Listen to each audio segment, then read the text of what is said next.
Hi everyone. Great to have you here at Beyond Hogwarts.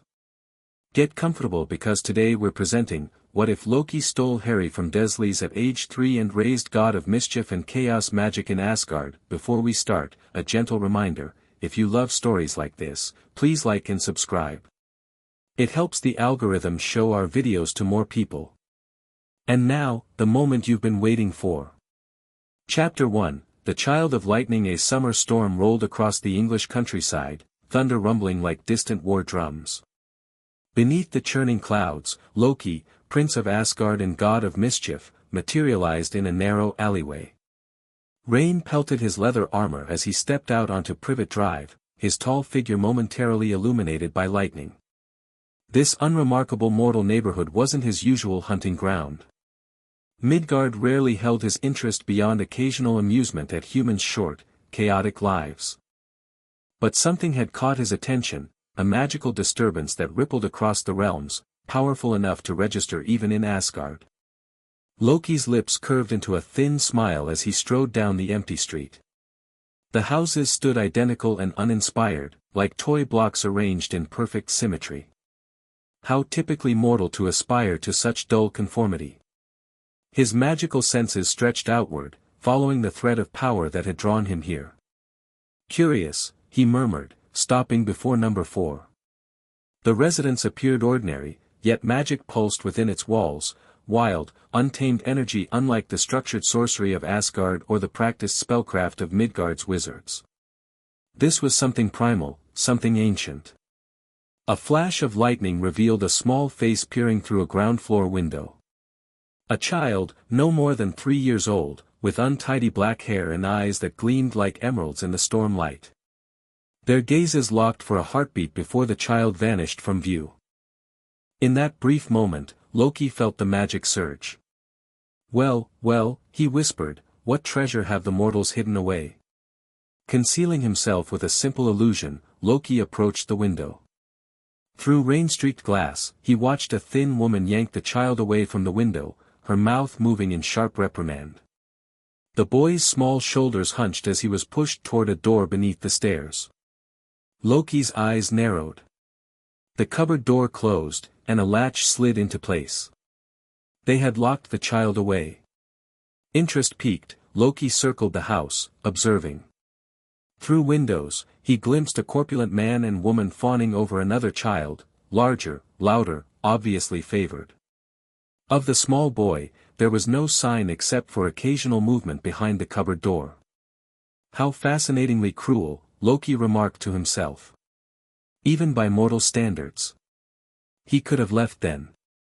The affairs of mortals, however intriguing, weren't his concern. Yet the magic called to him, raw potential, untapped power. Power someone like Loki could shape, harness, perhaps even claim. With a flick of his wrist, he unlocked the front door and slipped inside. The house smelled of cleaning products and roasted meat. From the sitting room came the sounds of some mindless entertainment program.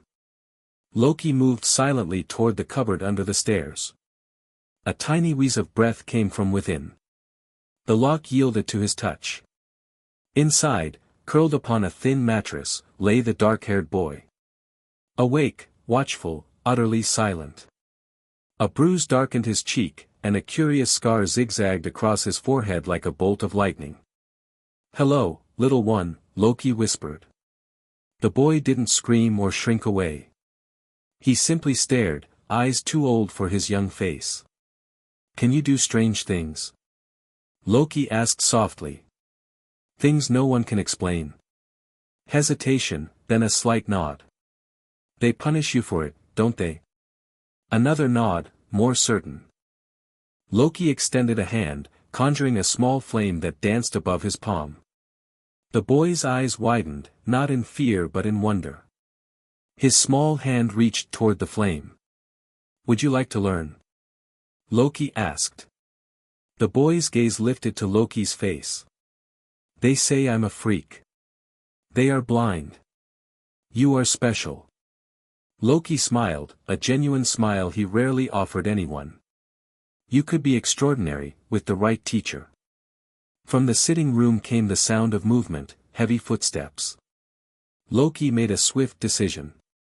Would you like to come with me? To a place where you would be valued for your gifts.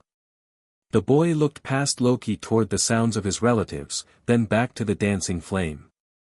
Yes, he whispered. What is your name, child? Harry. Harry Potter. Harry, Loki repeated, tasting the name. It wouldn't do for Asgard. A new life requires a new name. We shall think on it. Footsteps approached the hall. Without further hesitation, Loki gathered the small child in his arms. Harry offered no resistance, clutching Loki's collar with surprising strength. Boy, came a bellowing voice. What's that noise? Vernon Dursley rounded the corner just as green light enveloped Loki and his small charge. The large man's face contorted in shock and rage, his mouth opening to shout, but they were already gone, traveling the secret paths between realms that only Loki knew. Harry buried his face against Loki's chest as they moved through dimensions, his small body trembling but making no sound. Loki felt a twinge of something unfamiliar. Not quite pity, gods did not pity mortals, but perhaps, kinship. He too knew what it meant to be different, to be punished for gifts others feared. Open your eyes, Harold, Loki said, giving the boy a name more fitting for a prince. Behold your new home. They emerged on a crystal bridge that spanned an endless sea, gleaming with colors no Midgardian had names for. Ahead rose a golden city of impossible towers and sweeping arches, crowned by a palace that caught starlight and transformed it into something divine. Harry, now Harold, stared in speechless wonder, his small hand still clutching Loki's collar. Welcome to Asgard, Loki said, setting the child on his feet but keeping hold of his hand. The realm eternal. At the end of the bridge stood a towering figure in golden armor, his hands resting on a massive sword. Heimdall's all-seeing eyes fixed on Loki, then dropped to the child. Loki, the gatekeeper's deep voice resonated across the bridge. You bring a mortal child to Asgard. Not merely mortal, Loki replied smoothly. This is Harold, my son, who has been hidden on Midgard. I have only just discovered his existence. Heimdall's gaze intensified, looking through Harold as if reading the truth written in his very soul. Your son. Do you question my word? Loki's voice remained pleasant, but ice-edged each syllable.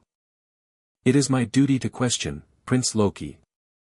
Harold looked between them, confusion and fear evident in his small face. Loki squeezed his hand gently. He bears magic unlike any Midgardian I've encountered, Loki continued. His mother concealed him, but she is gone now. I found him among mortals who feared and mistreated his gifts. This, at least, wasn't entirely a lie. Would you have me abandon my blood? Heimdall remained silent for a long moment. Then, Odin Allfather will wish to see this child. Naturally, Loki replied. We go to him now. As they passed the gatekeeper, Heimdall's voice followed them. The boy bears a mark of great destiny, Loki. Remember that destiny rarely follows the paths we design for it. Loki pretended not to hear, leading Harold toward the shimmering city. The child stumbled on legs weak from confinement, so Loki lifted him once more. Is this heaven? Harold whispered, his first word since their arrival. Loki laughed. No, child. This is something far more interesting. This is home. Harold's arms tightened around Loki's neck as they approached the Golden Palace. Guards straightened at Loki's approach, eyes widening at the sight of the child in his arms. Prince Loki, one greeted, bowing slightly. We had no word of your return. I travel my own paths, Loki replied dismissively. Where is the All-Father? In council with the ambassadors from Vanaheim. Loki nodded. And the Queen? In her gardens, my prince. Excellent. Loki changed direction, heading toward the eastern wing of the palace. To Harold, he murmured, my mother, your grandmother, will be a powerful ally. We shall secure her support first. Harold nodded solemnly, as if understanding far more than a child of 3 should. They passed through golden halls adorned with murals depicting great battles and cosmic events. Harold's head swiveled, trying to absorb everything at once. Servants and nobles alike stared as they passed, whispering behind their hands. Loki ignored them all, his stride purposeful. Queen Frigga's gardens were a marvel even by Asgardian standards, filled with plants from across the 9 realms. Some bloomed with light rather than color, others sang softly in harmonies no mortal instrument could replicate. In the center of this botanical wonder sat Frigga herself, her golden hair catching the afternoon sunlight as she wove strands of magic between her fingers. She looked up as they approached, her hands stilling. "Loki," she said, her voice warm with affection that turned to surprise as she noticed his burden. "Who is this?" Loki set Harold down but kept a hand on his shoulder. "Mother, may I present Harold, my son?" Frigga's eyes widened, but she controlled her reaction with the poise of a queen who had weathered countless surprises over millennia. She rose gracefully and approached, kneeling before Harold. "Hello, little one," she said gently. Harold, who had faced Heimdall without flinching, suddenly seemed overwhelmed by this kind voice and gentle face. He pressed back against Loki's legs. "It's all right," Loki assured him. "This is Queen Frigga." "Your grandmother," Frigga added, offering her hand to Harold. "May I?" Harold looked up at Loki, who nodded encouragingly. Slowly, the boy placed his small hand in Frigga's. The moment they touched, Frigga inhaled sharply. Her eyes met Loki's over the child's head, filled with questions and something like wonder. She had sensed the magic in him, just as Loki had. "He has your eyes," she said carefully. "And your gift." Loki inclined his head, accepting the lie she offered him. "I found him on Midgard. His mother is gone, and those who had him." His jaw tightened. "They treated him poorly." Frigga's face darkened. She gathered Harold's hands in hers, examining the thin arms where fingerprint bruises were still fading.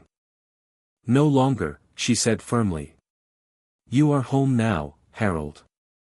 You are safe." For the first time, Harold's solemn expression cracked, his lower lip trembling. Frigga opened her arms, and after a moment's hesitation, he stepped into her embrace. Over the child's head, Frigga fixed Loki with a penetrating stare. "We will speak of this later," her eyes said clearly. Aloud, she asked, "Have you shown him to your father yet?" "I came to you first," Loki replied. "I thought, perhaps you might help smooth the way." Frigga's lips curved into a knowing smile. "Wise of you." She stood, keeping Harold's hand in hers. "Come, let us find Odin together. There is much to discuss." As they walked, Frigga conjured a butterfly of pure light that fluttered around Harold's head. The boy's face lit with delight, his first genuine smile since Loki had found him. "He has strong magic," Frigga observed quietly to Loki. "Untrained, wild, but strong." "Yes," Loki agreed. "It called to me across realms." "And the scar?" she asked, her voice dropping further. "I know not. Something powerful marked him." Frigga nodded thoughtfully. "We shall learn in time." She squeezed Harold's hand. "All children deserve safety and love, Loki. Whatever your true reasons for bringing him here, remember that." Loki didn't answer. His reasons had seemed clear when he'd first sensed the child's power, acquisition of a potential weapon, a tool to shape to his purposes. Now, watching Harold's wonder at Frigga's simple magic, he felt those motivations shift like sand beneath his feet. They found Odin emerging from his council chambers, his single eye weary from hours of diplomatic negotiation. That eye sharpened when it fell on the unlikely trio approaching him, his wife, his second son, and a small mortal child between them. "Loki," he said, voice resonating with the power that commanded realms. "You return unannounced, and with unexpected company." Harold shrank against Frigga's side, intimidated by the imposing figure with his eye patch and armor. Loki stepped forward. Father, I present to you Harold, my son, whom I have discovered living among mortals on Midgard. Odin's expression didn't change, but the temperature in the corridor seemed to drop several degrees. Your son, he repeated flatly. His mother concealed him from me, Loki continued smoothly. When I discovered his existence, I found him living with mortals who feared his emerging powers. They mistreated him. He met Odin's gaze steadily. I could not leave him there. And his mother? Dead, Loki said shortly. There was no one with rightful claim to him. Odin's eye moved to Harold, studying him with the same intensity Heimdall had shown. Harold, to his credit, straightened his small shoulders and looked back, though his hand clutched Frigga's tightly. He has magic, Odin observed. Strong, but undisciplined. As any child's would be, Frigga interjected gently. Husband, the boy has suffered. Whatever questions we have can wait until he is settled. Odin's weathered face softened slightly at his wife's tone. Of course. To Harold, he said, welcome to Asgard, child. I am Odin All-Father. Are you God? Harold asked, his voice small but clear. A ghost of a smile touched Odin's lips. To some. To you, I would be grandfather. Harold considered this seriously. I never had a grandfather before. Nor I a grandson with Midgardian blood, Odin replied. His eye returned to Loki. We will speak privately, my son. Soon. As you wish, father, Loki inclined his head. For now, Frigga intervened, this child needs rest, food, and proper clothing. Loki, shall we prepare chambers for him near yours? Yes, Loki agreed, relieved by his mother's practical approach. And perhaps something to eat? He is far too thin. I'll send for food, Frigga said, already guiding Harold toward the royal family's private wing. And fresh clothes. He should be presented properly to the court at tonight's feast. Loki blinked. Tonight? So soon? Better to acknowledge him openly from the start, Frigga said wisely. Secrets have a way of breeding suspicion. Odin nodded agreement. Your mother is right. The boy will be presented as your son and a prince of Asgard tonight. His tone made it clear this was not a suggestion. Loki bowed slightly. As you command, All-Father. As they continued through the palace, Harold's eyes grew heavier. The excitement and stress had exhausted his small body. Without a word, Loki lifted him, and Harold's head dropped instantly onto his shoulder, arms wrapping trustingly around his neck. He's asleep, Frigga observed softly. Loki nodded, suddenly aware of the strange weight in his arms, not just physical, but the responsibility he'd claimed with his lie. This child was now his, for better or worse. I hope you know what you're doing, Loki, Frigga murmured as they reached the royal chambers. Loki looked down at the sleeping child, at the lightning scar partially hidden by unruly black hair. So do I, mother, he replied honestly. So do I. Harold woke in a bed larger than the Dursleys' entire living room, surrounded by green and gold silks. For a moment, he thought he was dreaming, one of those lovely dreams that made returning to his cupboard all the more painful. Then a gentle hand touched his forehead. You're awake, said a kind voice. How do you feel, child? Harold blinked up at the beautiful lady with golden hair, the queen, he remembered. His grandmother now. Where's? He hesitated, not sure what to call the man who'd taken him from Privet Drive. Loki is speaking with Odin, Frigga explained. He'll return soon. Are you hungry? Harold nodded shyly. He was always hungry at the Dursleys, but had learned not to mention it. Frigga smiled and gestured toward a table laden with foods Harold had never seen before, golden fruits, strange meats, breads in twisted shapes. Eat as much as you like. You need your strength. Cautiously, Harold slipped from the massive bed and approached the table.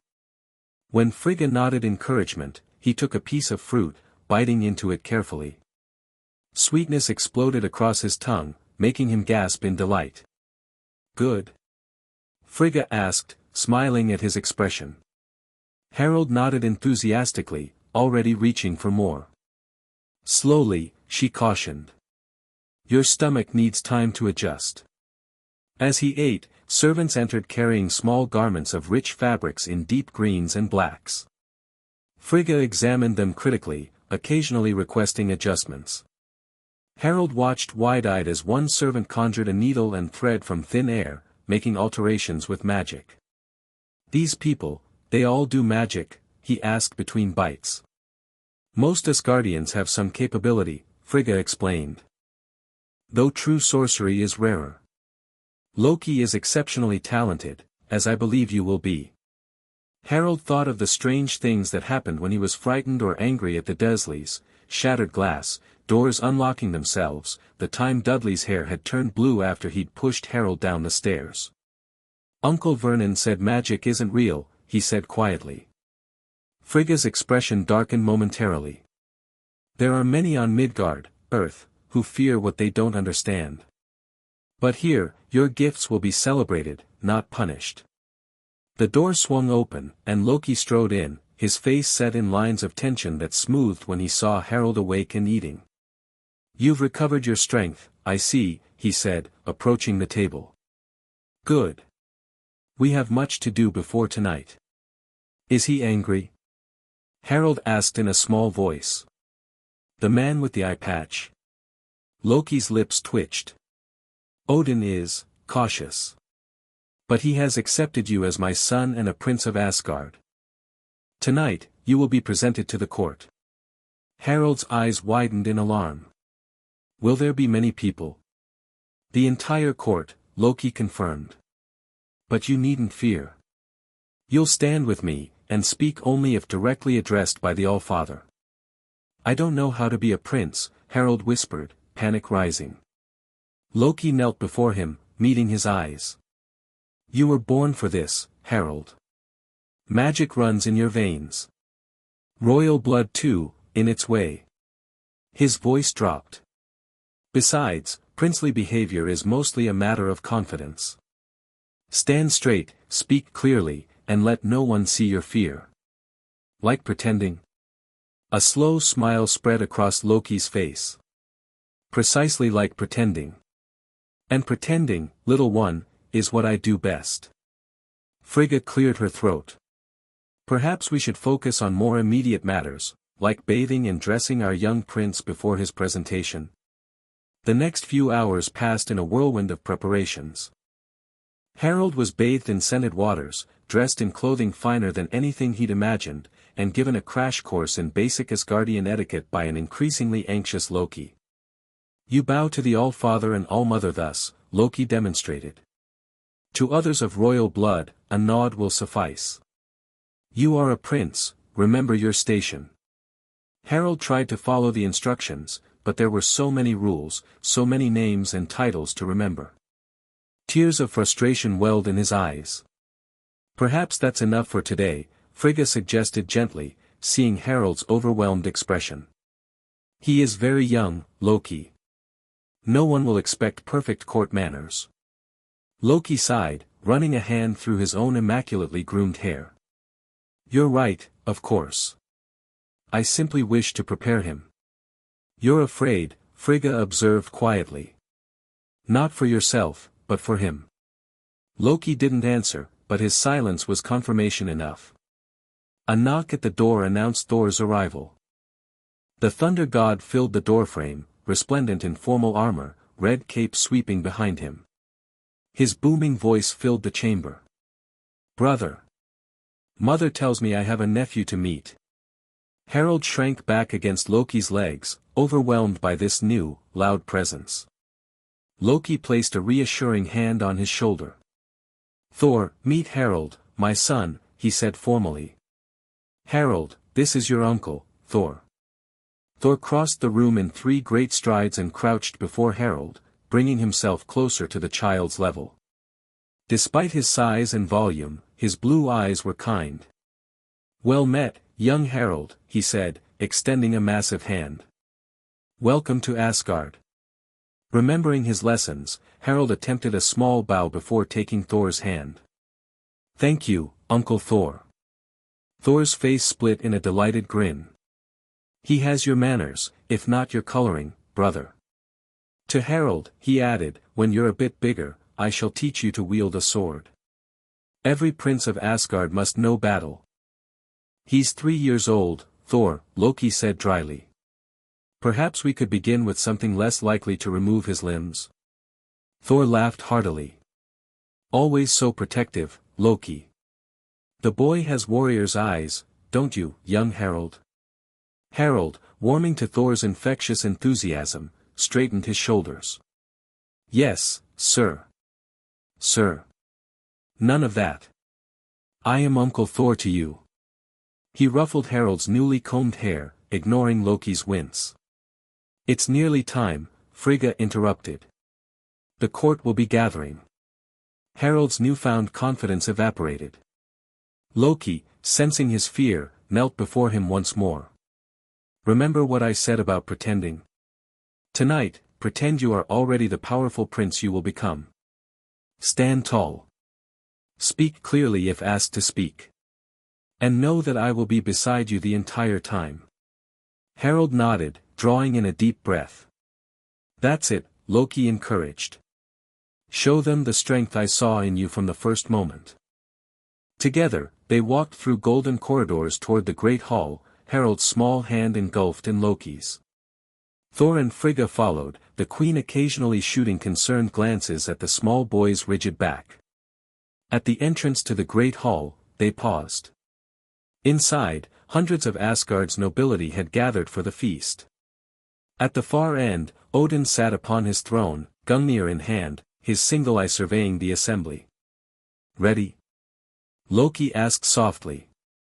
Harold swallowed hard and nodded. Ready. They entered the hall, and a hush fell over the crowd as they noticed the small figure walking beside the god of mischief. Whispers erupted, spreading through the gathering like wildfire. Harold kept his eyes fixed ahead, focusing on putting one foot in front of the other, remembering to stand straight as they approached the throne. They stopped before Odin, and Loki bowed elegantly. Harold mimicked the movement, wobbling slightly but maintaining his balance. All-Father, Loki's voice carried throughout the silent hall. I present to you and to the court of Asgard my son, Harold Loki, whom I have brought home to take his rightful place among us. Odin's eye studied Harold for a long, tense moment. Then he stood, raising Gungnir. The sound of the great spear striking the floor echoed through the hall. We welcome Harold Loki, Prince of Asgard, Odin declared. Let all present acknowledge him as of the royal blood and accord him the respect due his station. A murmur ran through the crowd, surprise, speculation, and in some corners, doubt. Loki's reputation for mischief made many suspicious of this sudden revelation. Harold felt their stares like physical touch. Step forward, child, Odin commanded. Harold looked up at Loki, who nodded encouragement. Summoning all his courage, Harold released Loki's hand and took 3 small steps forward, standing alone before the king of Asgard. You bear magic, Odin stated. Show us. Harold froze. He didn't know how to show magic on command. It had always just happened. Loki tensed, ready to intervene, but Frigga placed a restraining hand on his arm. Wait, she whispered. Harold closed his eyes, trying to remember how it felt when strange things happened around him. There was always a tingling, a rush of something like wind inside him. He reached for that feeling now, desperate not to disappoint his new family. For a moment, nothing happened. Then, slowly, the air around Harold began to shimmer. Green and gold sparks danced around his small figure, growing brighter as his confidence increased. The lights swirled faster, forming shapes, animals, stars, spiraling patterns that reflected in the wide eyes of the watching court. A gasp went up from the assembly. Even Odin leaned forward, his expression intensifying. The child channels seer instinctively, someone whispered. Like the queen herself. The display grew more elaborate as Harold opened his eyes, watching his own magic with wonder. The sparks coalesced into the form of a great stag that cantered around the hall before dissolving into a shower of light. As the last sparks faded, silence fell once more. Then, from the back of the hall, someone began to applaud. Others joined in until the entire court was acknowledging the child's unexpected talent. Odin raised a hand, silencing the applause. "It seems you have indeed brought us a gifted heir, Loki." To Harold, he said, "You shall be trained in the arts of seer, young prince, alongside your other studies." Harold bowed again, this time with more confidence. "Thank you, grandfather." Something flickered in Odin's eye, surprise, perhaps even warmth. He nodded once, then gestured to the high table. "Come, take your place among your family." Loki stepped forward, placing his hand once more on Harold's shoulder. Together, they walked to the high table where Thor and Frigga awaited. As they took their seats, the feast began in earnest, conversation flooding back into the hall. "You did well," Loki murmured, filling Harold's plate with choice morsels. "Better than well. You surprised them all, including me." "I didn't know I could do that," Harold admitted, wide-eyed. "Magic responds to need and emotion," Frigga explained from across the table. "You needed to prove yourself, and your magic answered." Thor raised his goblet. "To my nephew, who will clearly be a fine sorcerer one day." As the feast progressed, nobles approached the high table to offer greetings and barely concealed curiosity about the newest prince. Harold handled each interaction as Loki had taught him, growing more confident with each successful exchange. "Lady Sif," Loki said as a striking warrior woman approached. "May I present my son, Harold?" "Well met, young prince," Sif said, studying him intently. "You caused quite a stir with your magic." "Thank you, Lady Sif," Harold replied politely. After she moved on, Harold whispered to Loki, "She doesn't like you very much." Loki choked slightly on his wine. "What makes you say that?" "Her eyes got all tight when she looked at you. Like Aunt Petunia's when I did something freakish." Loki stared at the child in astonishment. "You are unusually perceptive. Is that good?" "It is excellent," Loki replied with a slow smile. "And something we shall cultivate." As the evening wore on, Harold's eyelids grew heavy. He struggled to stay awake, determined to be the prince Loki expected, but exhaustion was winning. Frigga noticed first. "I believe our youngest prince has had enough excitement for one day," she observed gently. Loki looked down to find Harold nearly asleep against his arm. "Indeed.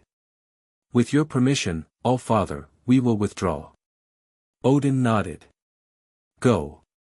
But Loki, return to me once the child is settled. We have matters to discuss." Loki inclined his head in acknowledgement, then lifted Harold into his arms. The boy's head dropped instantly onto his shoulder, arms circling his neck with instinctive trust. As they left the hall, Harold stirred slightly. "Did I do good?" he mumbled sleepily. "You did very well," Loki assured him. "You've made quite an impression on Asgard. Can I stay forever?" The question was barely audible, Harold already drifting into sleep. Something tightened in Loki's chest, an unfamiliar sensation that was almost painful in its intensity. "Yes," he found himself promising. "This is your home now. Forever." By the time they reached Harold's chambers, the boy was deeply asleep. Loki carefully laid him on the bed, removing the formal clothing with magic rather than disturb him. As he drew the covers up, his hand lingered briefly on the curious scar. "What are you?" he whispered. "And what will you become?" Harold didn't stir, his face peaceful in sleep, all traces of the frightened boy from the cupboard gone. Loki watched him for a moment longer, then turned to meet Odin and face the questions he knew were coming. What had begun as an impulsive acquisition, a potential tool, a curiosity, had somehow become more complicated in the space of a single day. Loki, master of lies, found himself entangled in one that might be beyond even his control. And yet, looking back at the sleeping child, he couldn't bring himself to regret it. Miles away, in a castle hidden from mortal eyes, alarms began to sound in the headmaster's office.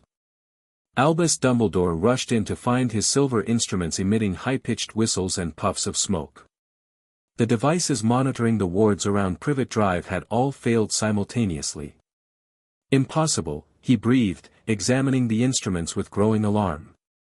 A phoenix trilled anxiously from its perch as Dumbledore grabbed a handful of Floo powder and threw it into the fireplace.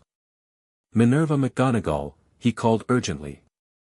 Within minutes, Dumbledore and McGonagall were apparating to Privet Drive, materializing in the perfectly ordinary garden of number 4. The house stood quiet, lights blazing despite the late hour. "Something's wrong," McGonagall murmured, drawing her wand. They approached the front door, finding it unlocked. Inside, Vernon Dursley was red-faced, shouting into a telephone about intruders and kidnapping. Petunia sat rigid on the sofa, her face ashen. Of Harry Potter, there was no sign. "Mr. and Mrs. Dursley," Dumbledore said calmly, though his eyes lacked their usual twinkle. "I believe we need to talk." Vernon whirled, dropping the phone with a clatter. "You," he bellowed. "This is your fault. Some green-eyed freak broke in and took the boy." Dumbledore and McGonagall exchanged sharp glances. "Green-eyed?" McGonagall repeated. "No," Petunia interjected, her voice hollow. "He had green magic. But his eyes." She shuddered. "They weren't human." "Tell me exactly what happened," Dumbledore requested, his voice gentle but brooking no refusal. "Every detail you can remember." Between Vernon's blustering and Petunia's frightened whispers, a disturbing picture emerged. A tall, pale man in strange clothing. Green light. And Harry, gone without a trace, taken by someone, or something, with powers beyond even what Dumbledore had anticipated. "We must alert the Ministry," McGonagall said urgently. "The Aurors, not yet," Dumbledore cautioned. "First, we must try to track him. If Harry has been taken beyond our realm." "Beyond our realm?" "Albus, what are you suggesting?" Dumbledore didn't answer immediately, his aged face grave as he examined the cupboard under the stairs where Harry had supposedly been kept. Inside, he found a thin mattress, a few broken toys, and a small drawing of a family, mother, father, and child, that broke his heart. "We failed him, Minerva," he said softly. "And now someone else has claimed him." "Who, Albus? Who could break through the blood wards?" Dumbledore closed the cupboard door, his blue eyes troubled behind half-moon spectacles. "I don't know. But whoever they are, they have taken a child upon whom our future depends." In his pocket, a detector that had monitored Harry's magical signature for 3 years lay silent and cold. The boy who lived had vanished from Earth entirely. In Asgard's royal wing, Loki stood before Odin in a private audience chamber, his posture relaxed but alert. "The child is not yours," Odin stated without preamble. "Are you certain, All-Father?" Loki countered smoothly. "I have had many adventures on Midgard. Do not play games, Loki. I am too old and have seen too much." Odin's single eye fixed him with a penetrating stare. "That boy bears magic unlike any I have encountered, not purely Asgardian, nor typical of Midgard sorcerers. He is something else entirely." Loki's expression remained neutral. "Then he is unique. All the more reason to bring him to Asgard, where his gifts can be properly nurtured." "Why, Loki? What motivated this adoption?" Odin's emphasis on the last word made it clear he recognized the irony of questioning Loki on this point. For a moment, Loki considered spinning another lie, but something stopped him. Perhaps it was the memory of Harold's trusting weight in his arms, or the boy's innocent question, "Can I stay forever?" "He was being mistreated," Loki said finally. "Locked away, punished for his magic. He hesitated. "I saw something of myself in him. Odin's expression softened almost imperceptibly. And his true parentage? Dead, according to the mortals who had him. He was called Harry Potter there. Beyond that, I know little. Odin sighed heavily. You have committed us to a path that may have consequences beyond your imagining, Loki. That child bears a destiny, I can sense it woven around him like a shroud. All the more reason he should be raised with strength, not crushed by fear, Loki argued. Whatever destiny awaits him, he will face it better as a prince of Asgard than as a beaten child in a cupboard. Perhaps, Odin conceded. But remember this, Loki, you have claimed him as your son. That makes you responsible for him, for his actions, for his development. Can you bear such responsibility? The question struck deeper than Odin could know. Responsibility had never been Loki's forte, he preferred freedom, mischief, the ability to vanish when consequences loomed. I can, he said with more confidence than he felt. Odin studied him for a long moment. We shall see. He straightened, his tone becoming more formal. The boy will be acknowledged as your son and a prince of Asgard. He will be educated accordingly, trained in combat and statecraft alongside Seer. But Loki, his voice sharpened, if I discover that you brought him here as a pawn in some game, I did not, Loki interrupted, surprising himself with his vehemence. Good. Odin gestured dismissal. Go. Your son will need you when he wakes in strange surroundings. Loki bowed and turned to leave, but Odin's voice stopped him at the door. Loki. Parenthood changes us in ways we cannot predict. Be prepared. With those enigmatic words hanging in the air, Loki left, returning to his own chambers adjacent to Harald's. Through a connecting door, he could see the small figure still sleeping peacefully. He poured himself a goblet of wine and stood by the window, gazing out at Asgard's star-strewn sky. What had he done? Taken a child on impulse, claimed him as his own, committed himself to years of, what? Mentorship? Parenthood? The notion was absurd. He, Loki, raising a child. Teaching right from wrong when his own moral compass swung wildly. Offering stability when he himself chafed at every constraint. And yet, when Harald had performed that instinctive magic in the Great Hall, Loki had felt something unfamiliar, pride untainted by envy, joy without edge. Sentiment, he murmured to himself, taking a long drink of wine. How unlike you, Loki. From the adjoining room came a small sound, a whimper, then a cry. Loki set down his goblet and moved swiftly to Harald's bedside. The boy was thrashing in his sleep, face contorted in fear. No, Uncle Vernon, please, he mumbled.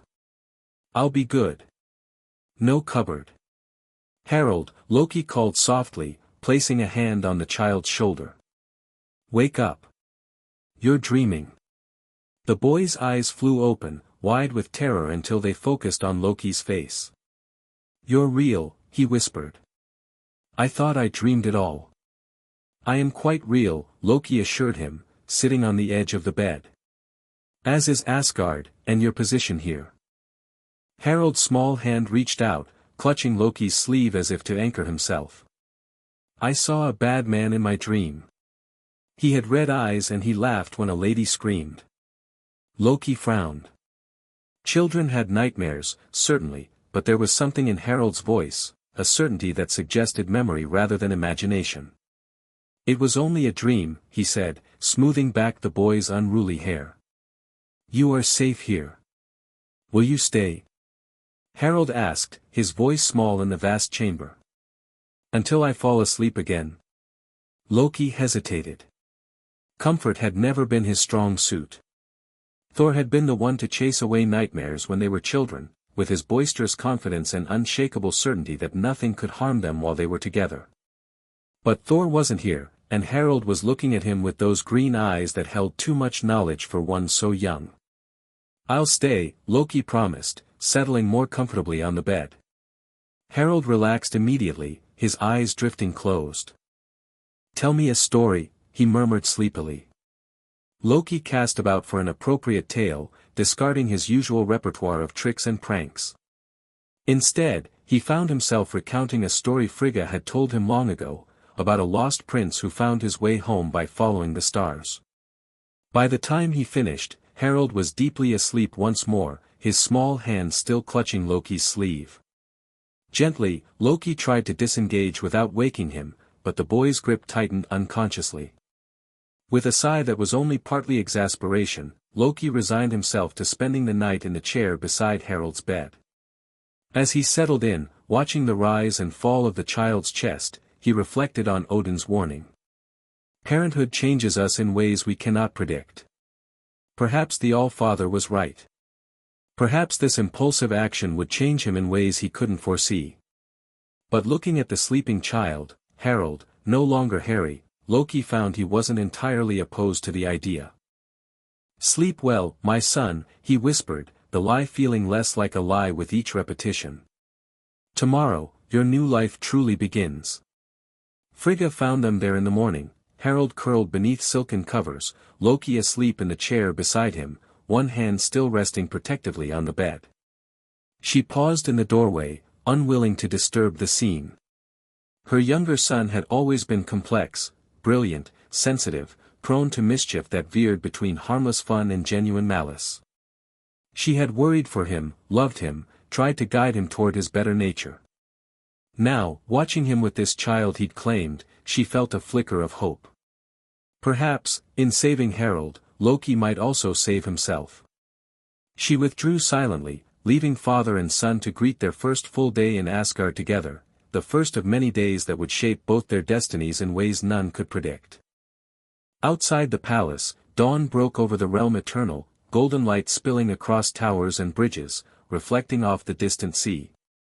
And somewhere far below, in a realm called Midgard, the search for a missing boy with a lightning scar had only just begun. Chapter 2, Lessons in Magic and Mischief. Harold Lockison dropped into a crouch, his small body tense as a bowstring.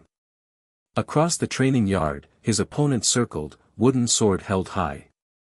"Come on then," Fandral called, his mustache twitching with amusement. "Show me what you've learned, young prince." At 8 years old, Harold was small for an Asgardian child but quick as a shadow. He feinted left, then darted right, wooden practice blade whistling through the air. Fandral parried easily, but his eyes widened when Harold's form suddenly multiplied. 3 identical boys now surrounded him, each brandishing a sword. "Illusions during combat training?"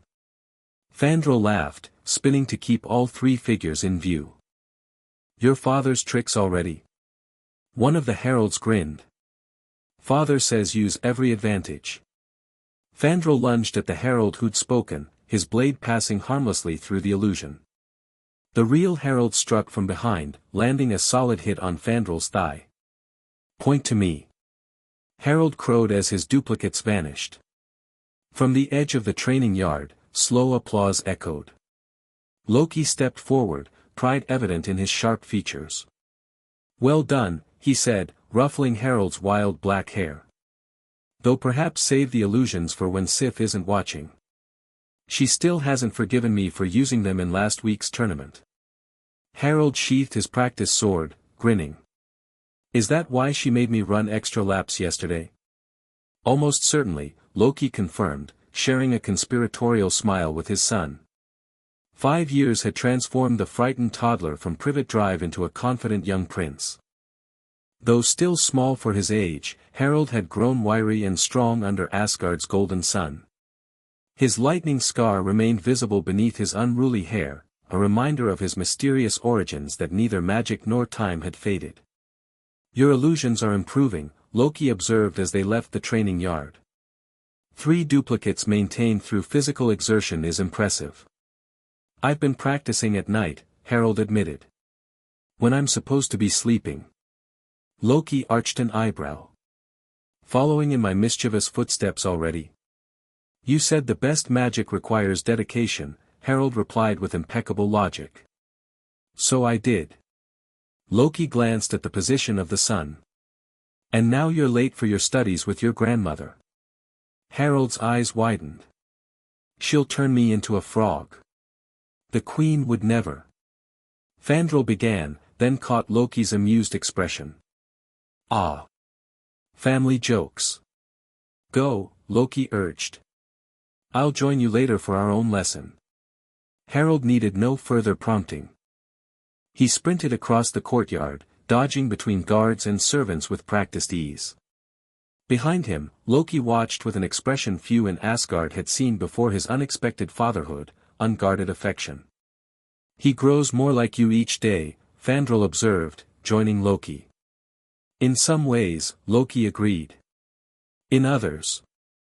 He trailed off, thinking of the wild bursts of power that occasionally erupted from Harold when his emotions ran high, power unlike Loki's controlled seer. His combat skills improve, Fandral continued diplomatically. Though perhaps more finesse, less creativity might serve him better in traditional training. Traditional methods aren't always suited to unconventional warriors, Loki replied. Harold must find his own path. As you did? Fandral's tone held no judgment, merely curiosity. Loki's smile turned sharp. Indeed. Now if you'll excuse me, I have matters to attend to before my son's magic lesson. As he walked toward the palace, Loki's thoughts turned to the conversation he knew awaited him. 5 years of raising Harold had brought joy he'd never anticipated, but also complications. The boy's magic grew stronger each year, sometimes manifesting in ways that even Loki, with all his knowledge of seer, struggled to understand. And then there were the dreams, nightmares of green light and high, cold laughter that still woke Harold screaming some nights. Dreams that seemed more like memories, fragments of a past that might someday claim him. Loki's steps quickened. There would be time to worry about the future later. For now, he had a council meeting to endure, and a magical education to plan. Queen Frigga's private gardens remained Harold's favorite place in all of Asgard. Here, exotic plants from across the 9 realms grew in harmonious profusion, some glowing with inner light, others singing softly when the wind brushed their leaves. Harold found the queen beside a pool where silver fish with too many eyes darted beneath lily pads that changed color with each passing hour. She looked up at his approach, her ageless face warming with a smile. You're late, young prince. Harold bowed formally, though his windswept appearance somewhat undermined the gesture.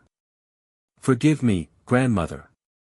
I was training with Fandral and lost track of time. Combat before study.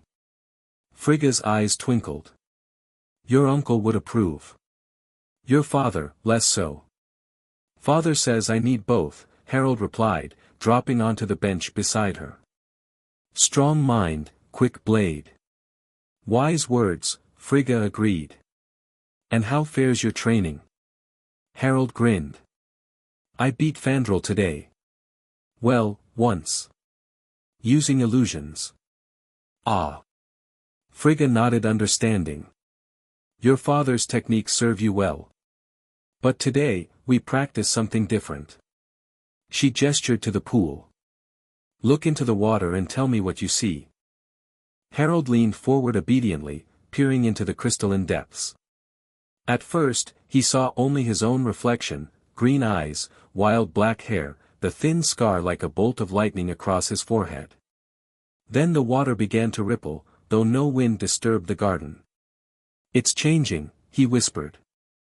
The reflection blurred, reformed. Now it showed Harold older, taller, his face sharper, more like Loki's. A green and gold cloak swirled around his shoulders. He held a strange stick in one hand, a curved dagger in the other. What is this magic? Harold asked, unable to look away. The pool of possibility, Frigga explained. It shows not what is, but what might be. The image shifted again. Now Harold stood between 2 worlds, behind him, Asgard's golden spires, before him, a castle of grey stone beside a dark lake. A conflict, a choice. I don't understand, Harold said, reaching toward the water. Frigga caught his hand. The future is not fixed, Harold. The pool shows paths, not certainties. The water stilled, returning to its natural state. Harold looked up at his grandmother, questions bubbling to his lips, but her expression stopped him. She looked troubled, her eyes distant. "Grandmother? What's wrong?" Frigga smiled reassuringly, though something somber lingered in her eyes. "Nothing, child. Only thoughts of what is to come. Will I be strong? Like father and Uncle Thor?" "You will be strong in your own way," Frigga said carefully. "Now, shall we begin today's lesson?" For the next hour, Harold practiced controlling his seer, channeling it through precise gestures, focusing it for specific purposes rather than the wild bursts that characterized his earliest magic. Under Frigga's patient guidance, he learned to create light, to move small objects without touching them, to feel the energy that flowed through all living things. Unlike his lessons with Loki, which often focused on illusion and misdirection, Frigga taught deeper magic, healing, protection, the subtle arts that required patience and sensitivity. "Your father excels at illusion because it suits his nature," Frigga explained as Harold struggled to mend a torn leaf. "You must find the magics that suit yours." "What is my nature?" Harold asked, frowning in concentration as the leaf's edges slowly, imperfectly rejoined. Frigga considered him thoughtfully. "Complex. Like your father, you see patterns others miss. Like your uncle, you have a warrior's courage. But there is something else in you, Harold, something uniquely your own." "My chaos magic?" Harold used the term Loki had given to his unpredictable outbursts of power. "Perhaps," Frigga said neutrally. "Though I wonder if chaos is truly the right word." Before Harold could question her further, a messenger appeared at the garden entrance. "My queen," the guard bowed. "The All-Father requests Prince Harold's presence in the throne room." Harold glanced nervously at Frigga. Audiences with Odin were rare and usually formal affairs. "Did I do something wrong?" "Not at all," Frigga assured him, though a slight furrow appeared between her brows. "Go. I will join you shortly." Harold made his way through the palace corridors, mind racing. What could grandfather want? His last formal audience had been on his name day, 3 months past. Had news come from Midgard? Loki had explained years ago that Harold had been born on that realm, though he spoke little of Harold's birth parents beyond saying they had died protecting him. The massive doors to the throne room stood open.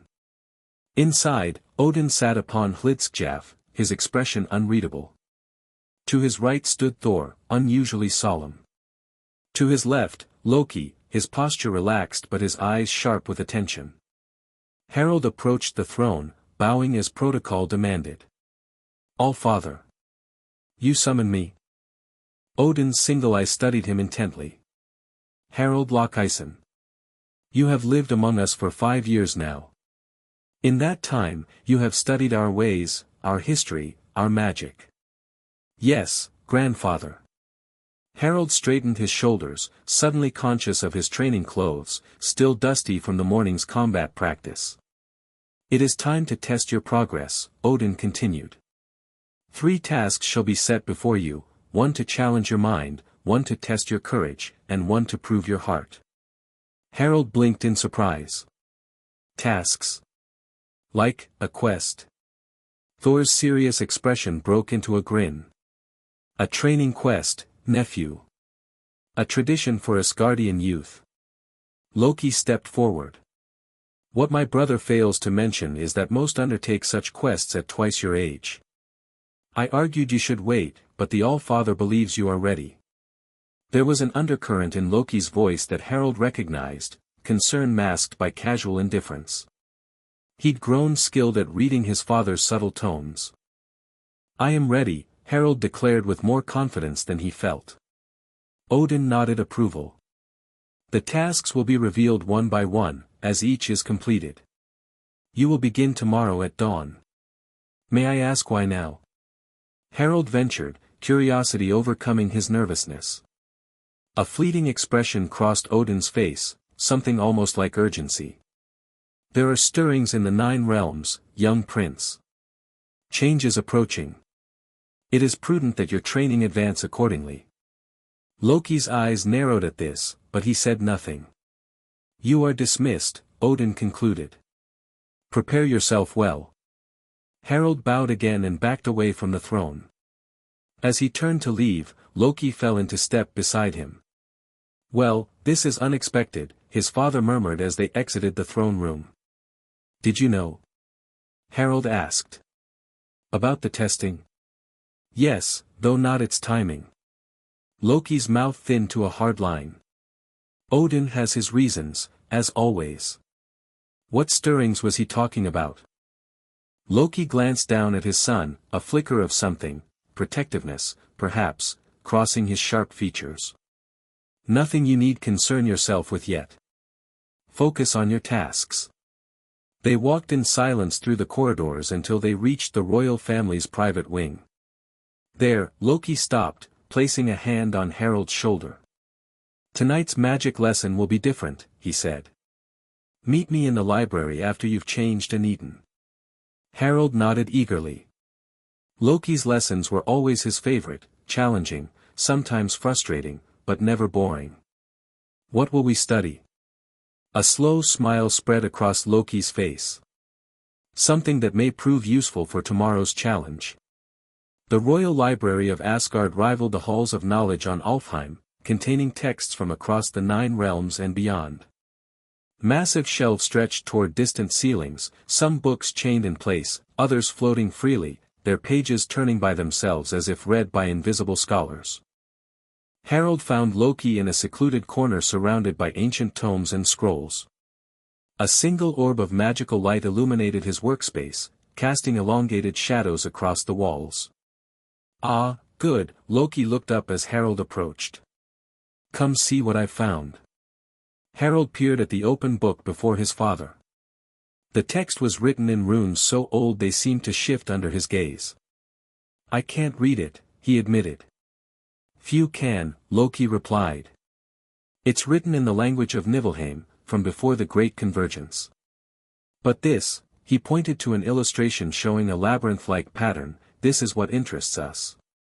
A maze? Harald guessed. A thought maze, Loki corrected. A magical construct designed to test the mind's navigation abilities. I suspect it may be similar to Odin's first challenge. Harald studied the illustration more carefully. So we're cheating? Loki's eyes glittered with amusement. Preparing, my son. There's a difference. What's the difference? Intention, Loki replied smoothly. If you're caught cheating, you fail.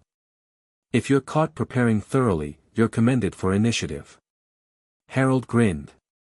This was pure Loki, finding the exact edge between rule-following and rule-breaking, and dancing along it with perfect balance. Now, Loki continued, drawing another book forward, there are several approaches to magical mazes. The obvious solution is to find the correct path, but that's rarely the best option. What's better than finding the right path? Harald asked, puzzled. Loki's smile turned sly. Changing the maze itself. For the next 2 hours, Loki taught Harald subtle spells for altering magical constructs, not enough to trigger detection wards, but sufficient to create shortcuts or reveal hidden dangers. They practiced on a miniature maze Loki conjured on the library table, Harald learning to sense the magical threads that held the construct together. Remember, Loki said as Harald successfully collapsed a section of the maze, creating a direct path to the center, magic responds to intent as much as technique. If your will is strong enough, even imperfect execution can yield results. Harald nodded, absorbing the lesson. What about the other challenges? Courage and heart. Courage cannot be taught in a single night, Loki said, more seriously. As for heart. He hesitated. That is Odin's domain, not mine. Something in his tone made Harald look up sharply. You don't agree with grandfather's test? Let's say I question its timing, Loki replied carefully. But I have every confidence in your abilities. He closed the ancient text with a snap. Now, one more thing before you rest. From within his robes, Loki produced a small dagger with a curved blade that seemed to absorb rather than reflect light. The hilt was wrapped in green leather, embedded with a small emerald that matched Harold's eyes. "For you," Loki said, presenting it hilt first. A blade of shadow steel forged in Svartalfheim. Harold took the dagger reverently. Despite its size, it felt perfectly balanced in his hand. "It's beautiful." "It's practical," Loki corrected, though pleasure at Harold's reaction showed in his eyes. "Magic has its limits. Sometimes, more direct methods are required." Harold carefully tucked the dagger into his belt. "Thank you, father." Loki nodded, suddenly awkward with the sincere gratitude. He began gathering the books, his movements precise and efficient. "Get some rest.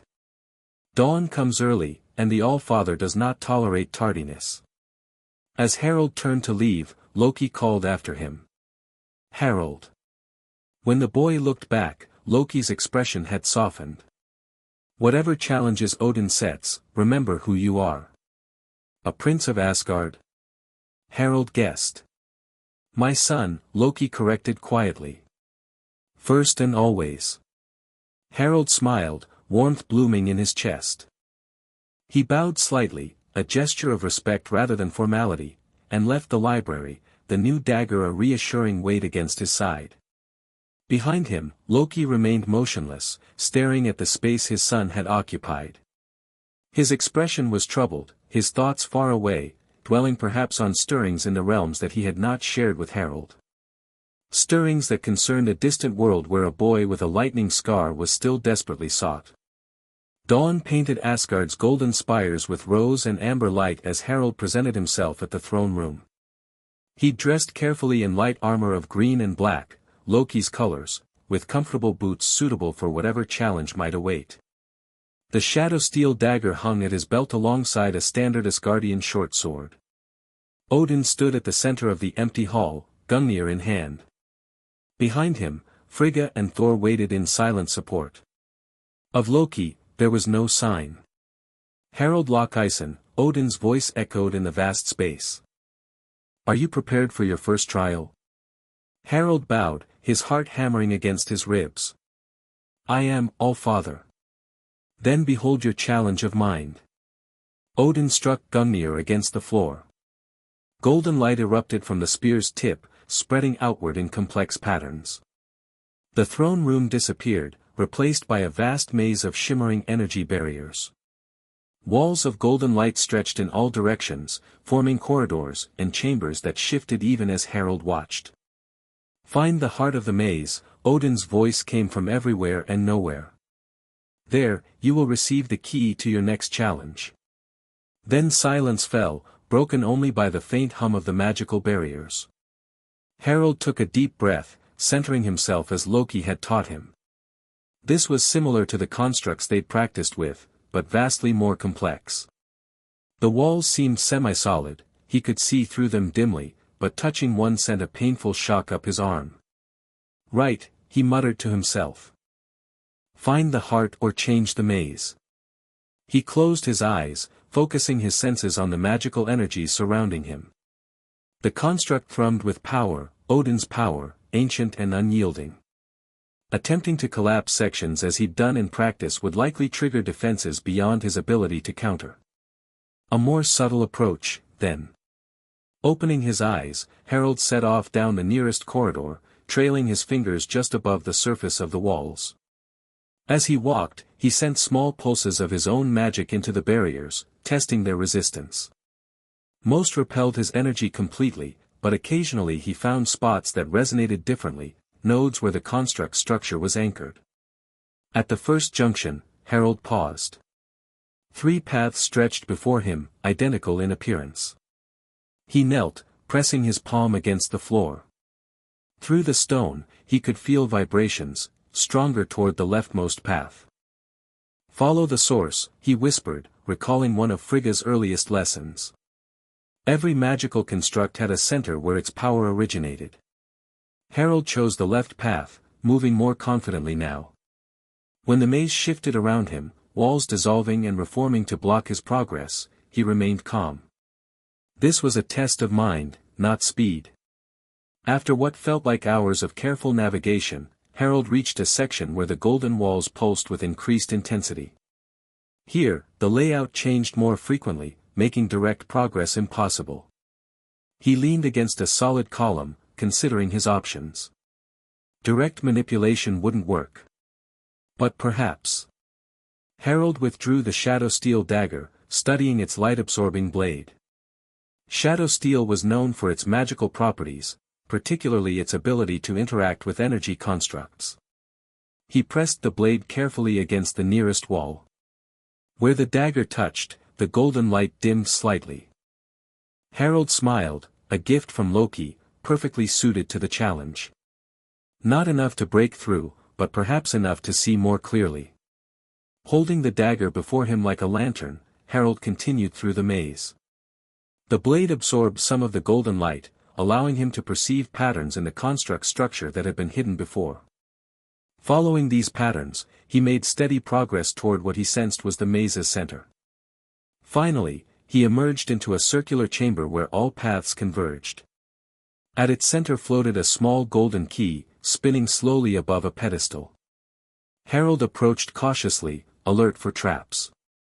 The key seemed unprotected, but experience with Loki's lessons had taught him that appearances were often deceiving. "Show me your true nature," he murmured, reaching out with his senses rather than his hand. The key's magical signature revealed what his eyes couldn't see. It was surrounded by a web of trigger spells. Touch it directly, and he'd likely be transported back to the beginning of the maze, or worse. Harold smiled. This was exactly the kind of test Loki would devise.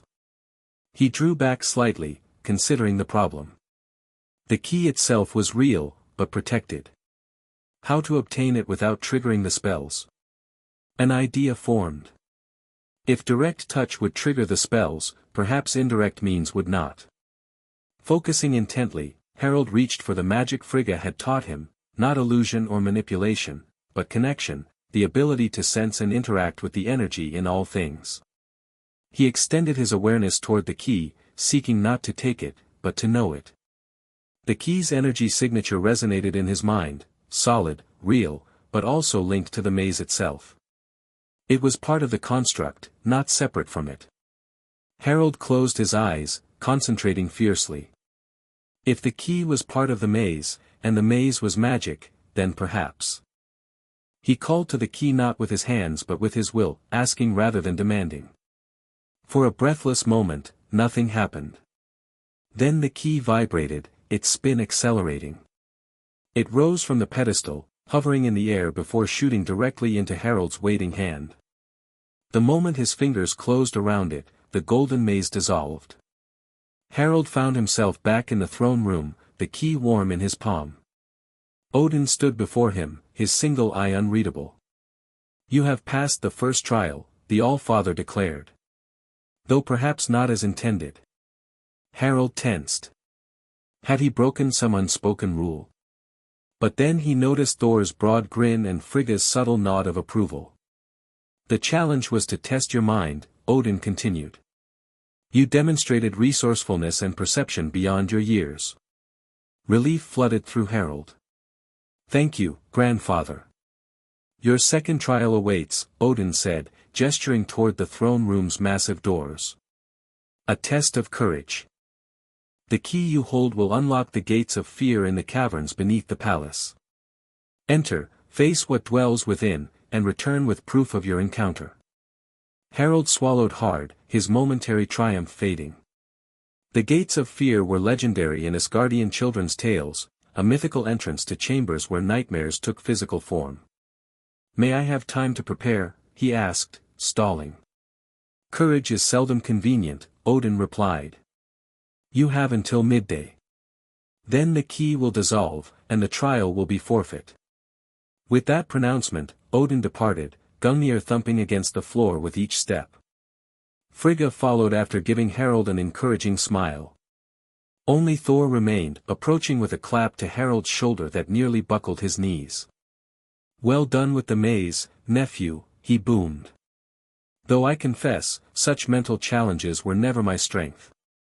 The gates of fear, now, that's a warrior's test. Have you faced them?" Harold asked hopefully. Once, many centuries ago, Thor confirmed. A different challenge for each warrior, the gates manifest what you most fear. Harold's hand unconsciously rose to his scar. How do you fight fear itself? That, said a familiar voice from the shadows, is the question, isn't it? Loki materialized beside a column, his expression carefully neutral. The gates of fear. Interesting choice. Brother. Come congratulate your son on his victory. Thor exclaimed. Indeed, Loki approached, studying Harold's face. Well done with the maze. A creative solution. The dagger helped, Harold admitted. A ghost of a smile touched Loki's lips.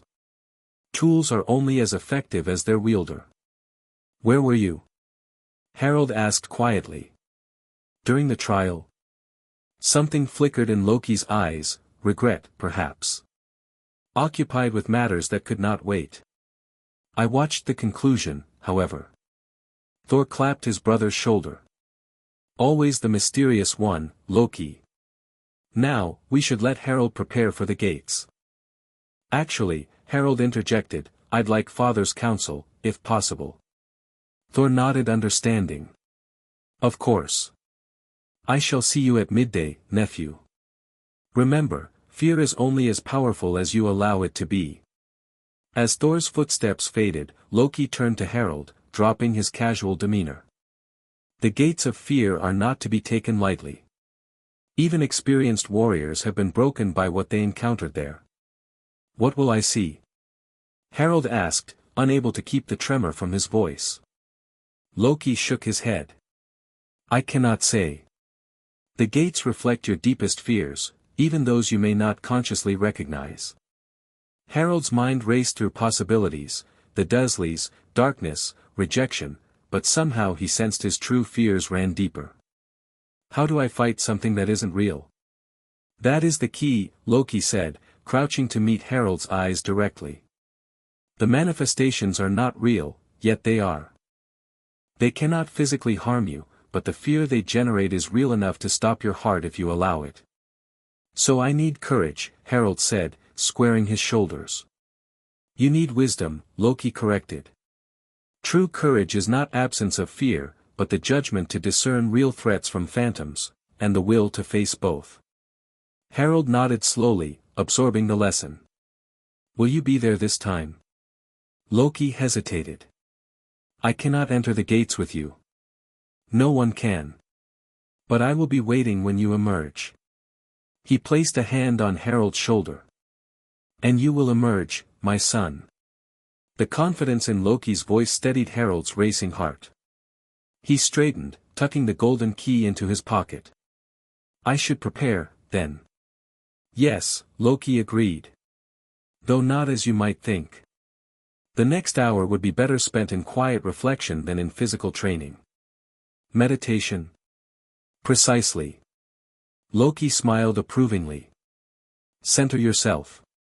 Know your own mind. It will be your most valuable weapon beyond the gates. The entrance to the caverns beneath the palace was guarded by ancient warriors whose armor seemed fused to their bodies after millennia of service. They recognized the key Harold presented, stepping aside without comment to reveal a narrow staircase descending into darkness. Loki accompanied him to the entrance but could go no further. Remember what I told you, he said. The fear is real, its source is not. Harold nodded, trying to project confidence he didn't entirely feel. I'll return before midday. See that you do, Loki replied, his light tone belied by the intensity in his eyes. Taking a deep breath, Harold began his descent. The staircase spiraled downward for what seemed an eternity, the air growing progressively colder. Phosphorescent fungi provided minimal illumination, casting eerie green shadows across the stone walls. Finally, the stairs ended at a narrow tunnel that opened into a vast underground cavern. At its center stood a massive door of black metal, its surface etched with runes that seemed to writhe like serpents. 2 torches flanked the door, burning with green flame that gave no heat. The gates of fear. Harold approached slowly, the golden key heavy in his palm. As he neared, The writhing runes grew more agitated, slithering across the metal surface with increasing speed. A low hum emanated from the gates, rising in pitch until it became almost painful. Before the sound could overwhelm him, Harold thrust the key into a lock that appeared only as he reached for it. The metal turned easily, and the gates swung inward with a groan that echoed through the cavern. Beyond lay only darkness, absolute, impenetrable. Harold hesitated at the threshold. Every instinct screamed to turn back, to flee up the stairs to light and safety. But that would mean failure. Disgrace. Disappointment in Odin's eye, in Thor's forced smile, in Loki's carefully masked expression. Steeling himself, Harold stepped through the gates. The darkness swallowed him completely. For several heartbeats, he felt nothing, heard nothing, saw nothing. Then, gradually, a scene formed around him, a familiar one that turned his blood to ice. Number 4, Privet Drive. He stood in the hallway outside his old cupboard, smaller than he remembered, the walls pressing in. From the kitchen came the sound of Dursley's eating, the clink of silverware, Dudley's demanding voice, Vernon's grunted responses. The cupboard door hung slightly ajar. Inside, a tiny figure huddled on a thin mattress, a younger version of himself, perhaps 3 or 4 years old, thin arms wrapped around bony knees. "Worthless freak," came Vernon's voice, suddenly closer. "Burden on decent folk." Harold turned to find his uncle looming over him, face purple with rage. But this wasn't the Vernon he remembered. This one was 10 feet tall, his features grotesquely exaggerated, fingers elongated into claws. "Not real," Harold whispered to himself. "A manifestation, not real." "Real enough," Vernon's distorted voice boomed. "Real enough to put you back where you belong."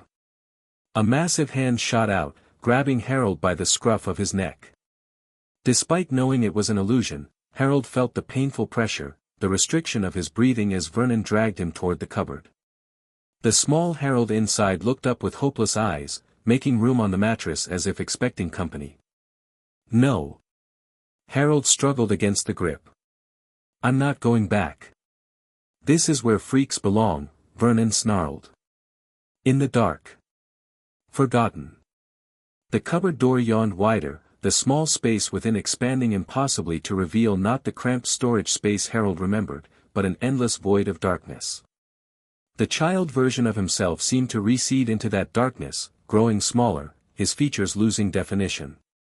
Fear clutched at Harold's heart, not fear of Vernon, but of that void. Of being lost. Forgotten. Alone. With a tremendous effort of will, he focused on Loki's words. The fear is real, its source is not. He wasn't a helpless child anymore. He was Harold Lochison, Prince of Asgard, son of the god of mischief. "You have no power over me," he said, his voice steadying. "You never did." He reached for his dagger, drawing the shadow steel blade. Its darkness seemed to match the void in the cupboard, absorbing rather than reflecting the dim light. Vernon's face contorted with rage. "Ungrateful brat. After all we did, you did nothing but hurt a child who couldn't defend himself," Harold interrupted. With a quick motion, he slashed at the hand gripping his collar. The blade passed through Vernon's flesh like smoke. The massive figure wavered, its edges blurring. Harold fell to the ground as the grip dissolved, scrambling away from the cupboard. "You're not real," he declared more confidently. "None of this is real." The Dursley house began to shimmer around him, its solidity failing. But instead of vanishing, it transformed. The walls melted away, revealing a different scene, a ruined house, its roof partially collapsed. Rain fell through the broken ceiling, splashing on overturned furniture and shattered glass. In the center of what had once been a living room stood a crib. Inside lay an infant, crying inconsolably as green light flashed around him. A woman's body sprawled on the floor nearby, her red hair fanned out like a pool of blood. Harold froze, ice spreading through his veins. This wasn't memory, he had no recollection of this place. And yet it felt more real than the Dursley house, more personal. Mother, he whispered, taking an involuntary step toward the fallen woman. Her head turned, impossible, wrong, revealing a face contorted in accusation. You lived, she hissed in a voice like dry leaves. I died, and you lived. I didn't mean, Harold began, then caught himself. You're not real either.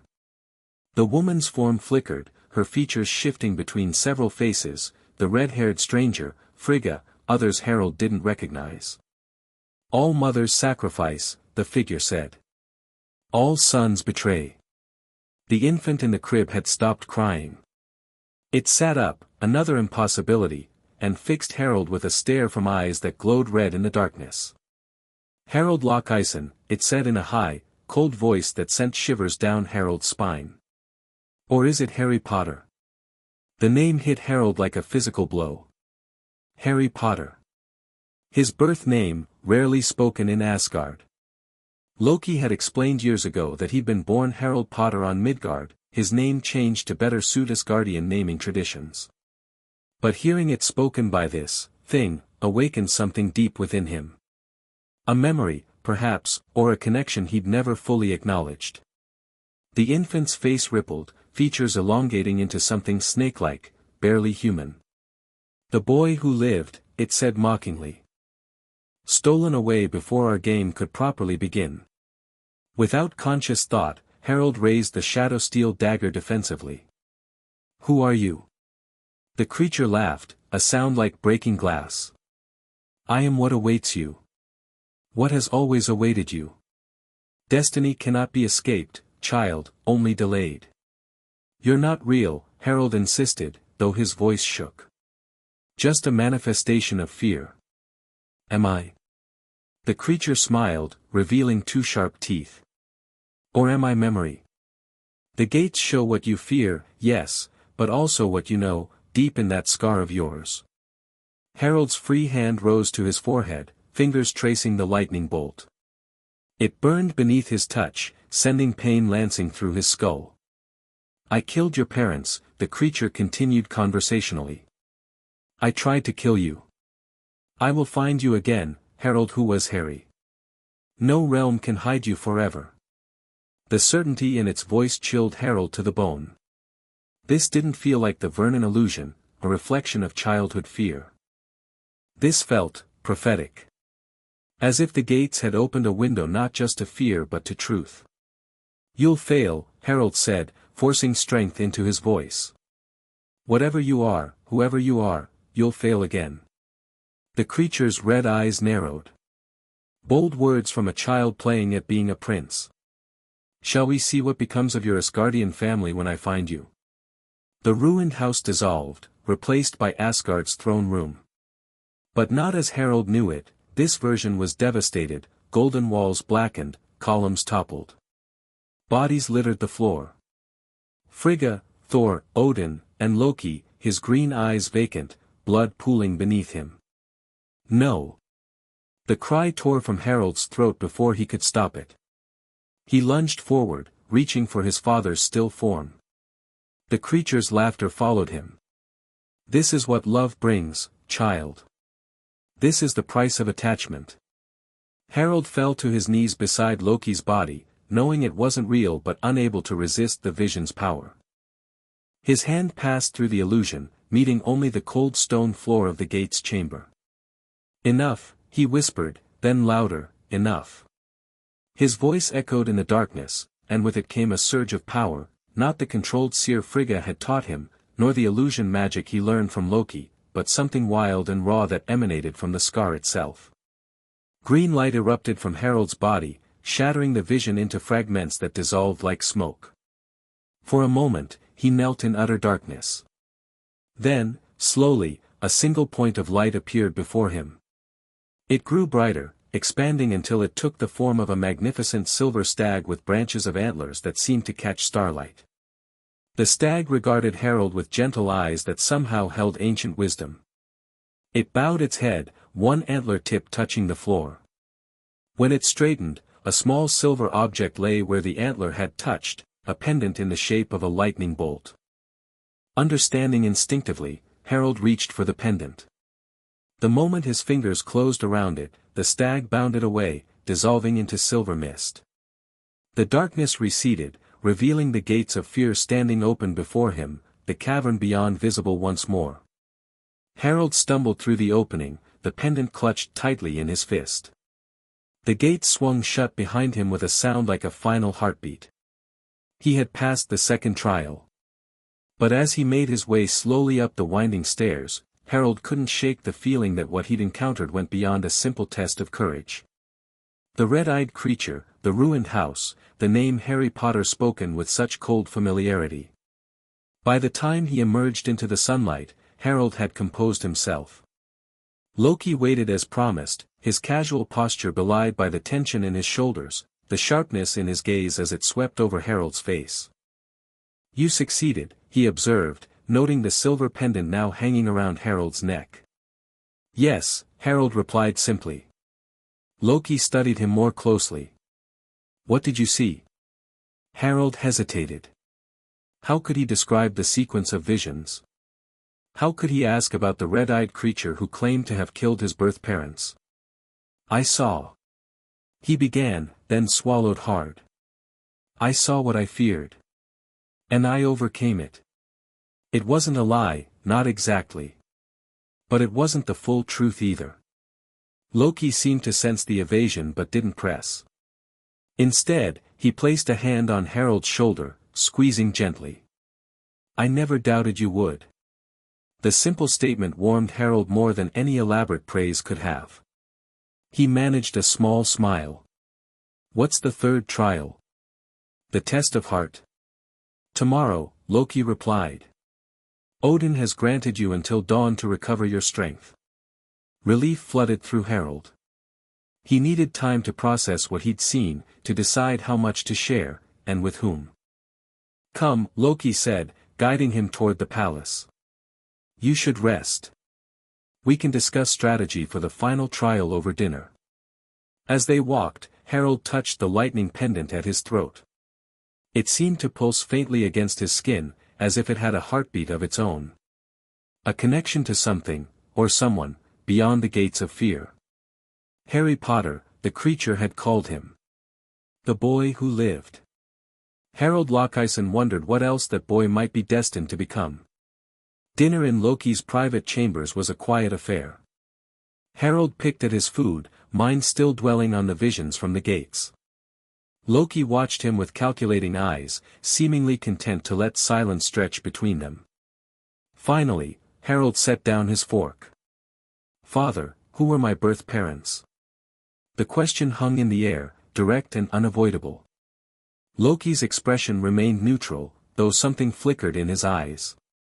"You know they died when you were very young," he replied carefully. "They were Midgardians with magical ability, not unlike Asgardian seer, but different in application." "What were their names?" Loki set down his own goblet, giving Harold his full attention. "James and Lily Potter. They were respected among Midgard's magical community, warriors, after a fashion, in a conflict that tore their society apart." "How did they die?" A pause, almost imperceptible. "They were murdered by a powerful dark sorcerer. They died protecting you." "What was his name?" Harold pressed, thinking of red eyes in an inhuman face. Loki's brow furrowed. "What did you see in the gates, Harold?" Harold looked down at his plate. "A ruined house. A woman with red hair, dead on the floor. A creature, with red eyes. It said it killed my parents. That it tried to kill me too." Silence stretched between them, taut as a bowstring. When Harold looked up, he found Loki watching him with an expression he'd never seen before, something like fear, quickly masked. "The gates show our deepest fears," Loki said finally. "Sometimes they draw on fragments of memory, especially traumatic ones." "This felt different," Harold insisted. "It knew things, called me Harry Potter. Said our game wasn't finished." Loki rose abruptly, moving to the window that overlooked Asgard's glittering cityscape. "The sorcerer's name was Voldemort," he said, his back to Harold. He attacked your family home when you were an infant. Your parents fought bravely but fell. When he turned his power on you, something unexpected happened. What? Harold asked, scarcely breathing. His spell rebounded. It struck him instead, destroying his physical form. That scar, Loki gestured toward Harold's forehead without turning, was left by his failed magic. He died. Now Loki did turn, his expression carefully composed. His body was destroyed. Whether his spirit survived is a matter of debate among Midgard's magical authorities. Harold touched his scar unconsciously. Is that why you took me from Midgard? To protect me? A complex series of emotions crossed Loki's face, too quickly for Harold to interpret. Initially, I was curious about your magic. It called across realms, unusual for a Midgardian child.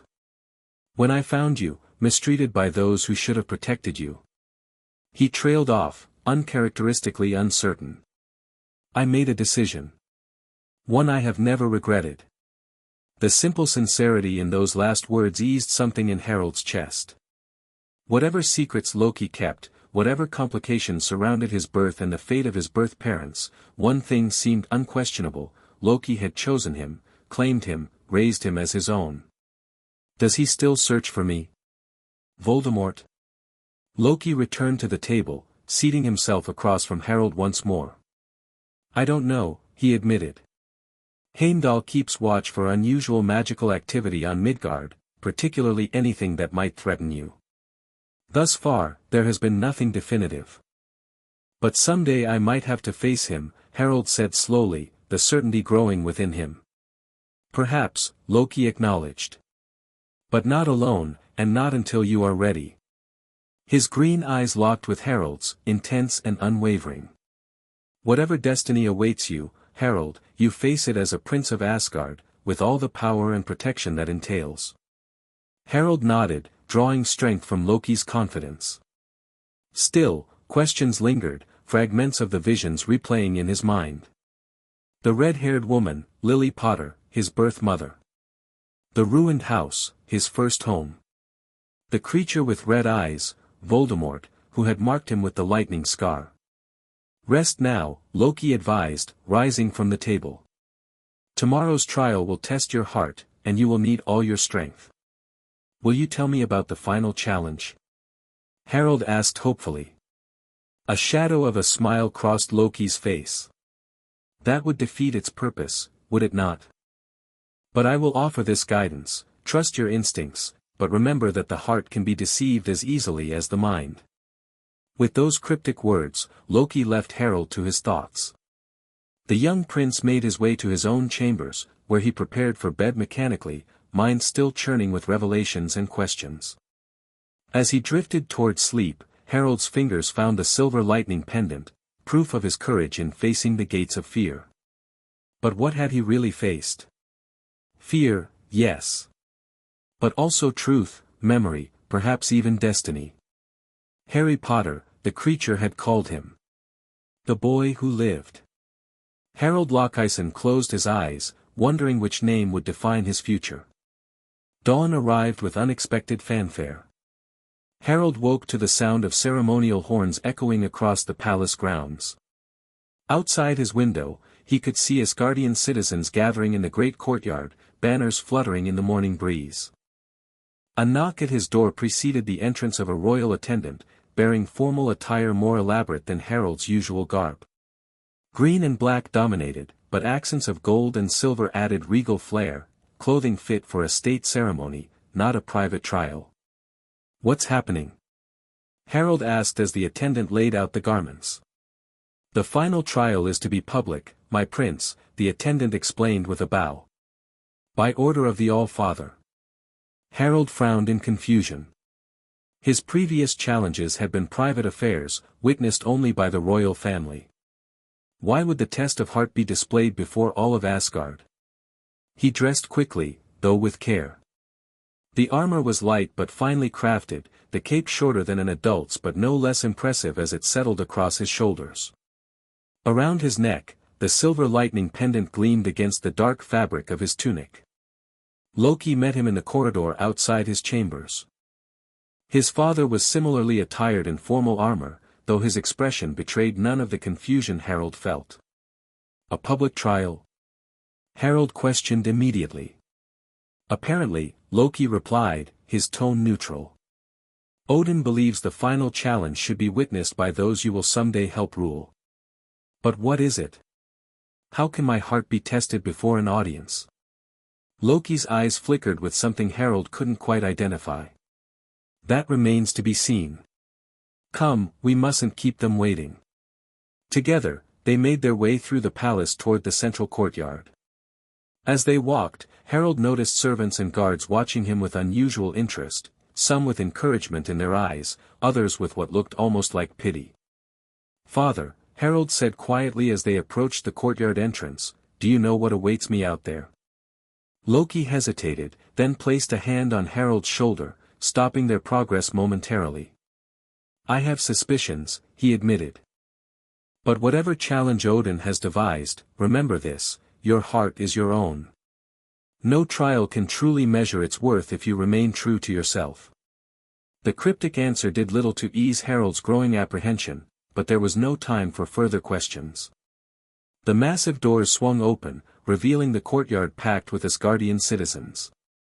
A path had been cleared through their midst, leading to a raised platform where Odin stood with Gungnir in hand, Frigga and Thor at his side.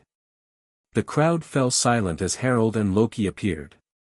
Then, unexpectedly, they began to cheer, not the formal acknowledgement usually accorded royalty, but genuine enthusiasm that swelled across the gathering. "They support you," Loki murmured as they walked the gauntlet of onlookers. "Whatever happens, remember that." Upon reaching the platform, Loki took his place beside Thor, leaving Harold to stand alone before the All-Father.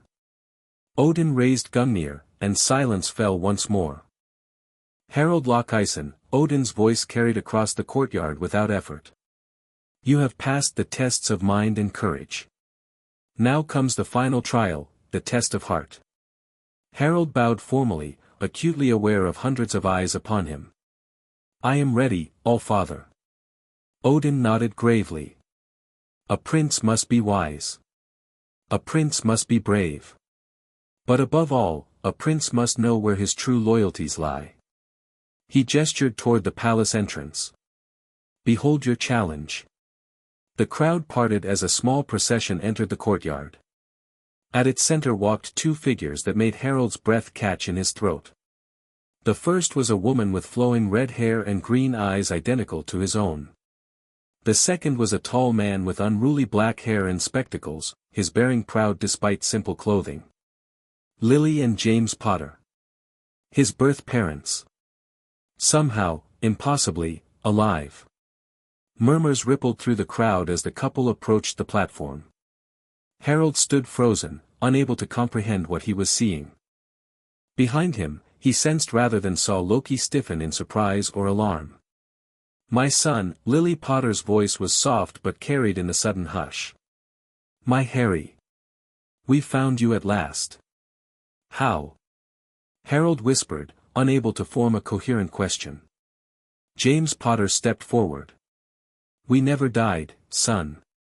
We were trapped, imprisoned in a realm between realms. We've spent years searching for you, ever since we escaped. Magic preserved us," Lily added, her green eyes, his eyes, brimming with tears. "And love led us to you." Odin's voice cut through Harold's stunned silence. "Harold Lokeisen. Your birth parents have come to reclaim you, to take you back to Midgard where they say you rightfully belong." Harold turned to the All-Father in disbelief. "This is the test." "The test of heart," Odin confirmed. "Where does your loyalty lie? With the blood of your birth, or the family of your raising?" The courtyard had fallen completely silent, every eye fixed on the young prince caught between two worlds.